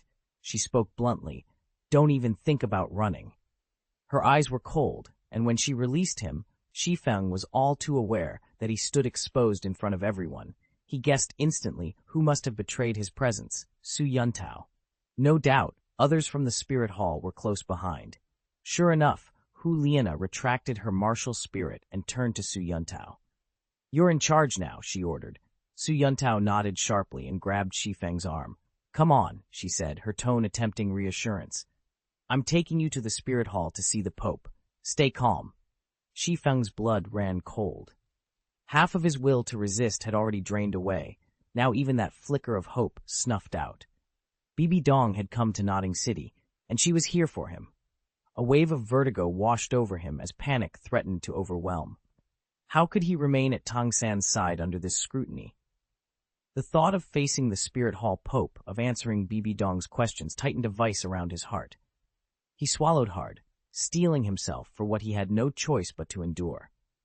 As Su Yuntao led him toward the looming gates of the Spirit Hall, Shi Feng's mind raced, trying to find a way out of the fate that was closing in on him from every side. Shi Feng stared at the sealed note in Su Yuntao's hand, bewildered. What words could he have written to summon the illustrious Bibi Dong all the way to this back-alley rendezvous, just to see someone as inconsequential as himself? Su Yuntao's large fingers tightened on Shi Feng's arm, as if afraid he might bolt again. Up ahead, Hulina walked with effortless grace, unconcerned by the curious eyes tracking their every step. In Nodding City, everyone knew Su Yuntao. Had it not been for his imposing presence behind her, many onlookers would have been bold enough to strike up a conversation. As expected of a fox martial soul, Shi Feng thought, studying Hulina. Her natural aura is simply irresistible. Though Hulina's face still bore a hint of youthful innocence, her figure was already breathtaking, an innate elegance no ordinary person could match. She paused, then spun around, her amber eyes flashing. "You lied just now," she said, voice low but commanding. "Why?" Shi Feng's heart thumped. Under her gaze, he knew there was no escaping the truth. "Why did you run away?" Lina asked, her eyes narrowing in amused suspicion. Shi Feng jumped at her, sudden question, then feigned helplessness. "I got soundly beaten in a duel," he admitted, rubbing the back of his neck. "I didn't exactly want everyone watching me get thrashed." Lina's lips curled into a teasing smile. "You? A novice? Hardly." She stepped closer, her dark eyes dancing. "If you'd really lost badly, you wouldn't be running now." Shi Feng blinked in surprise. Only moments ago she'd looked frosty. Now she was all warmth and laughter. Then, how did you know I was lying? He asked. Without turning around, Liana gave him a sideways glance. I've seen enough duels to spot a bluff, she replied lightly. Before long, they arrived at the Wuhun Palace gate. Though Shi Feng had passed its towering walls countless times, this was his first entry. Liana guided him down a broad marble corridor, a passage adorned with intricate carvings of spirits and dragons, until they reached the grand hall. There, atop a raised platform draped in silken banners, sat the legendary Bibi Dong.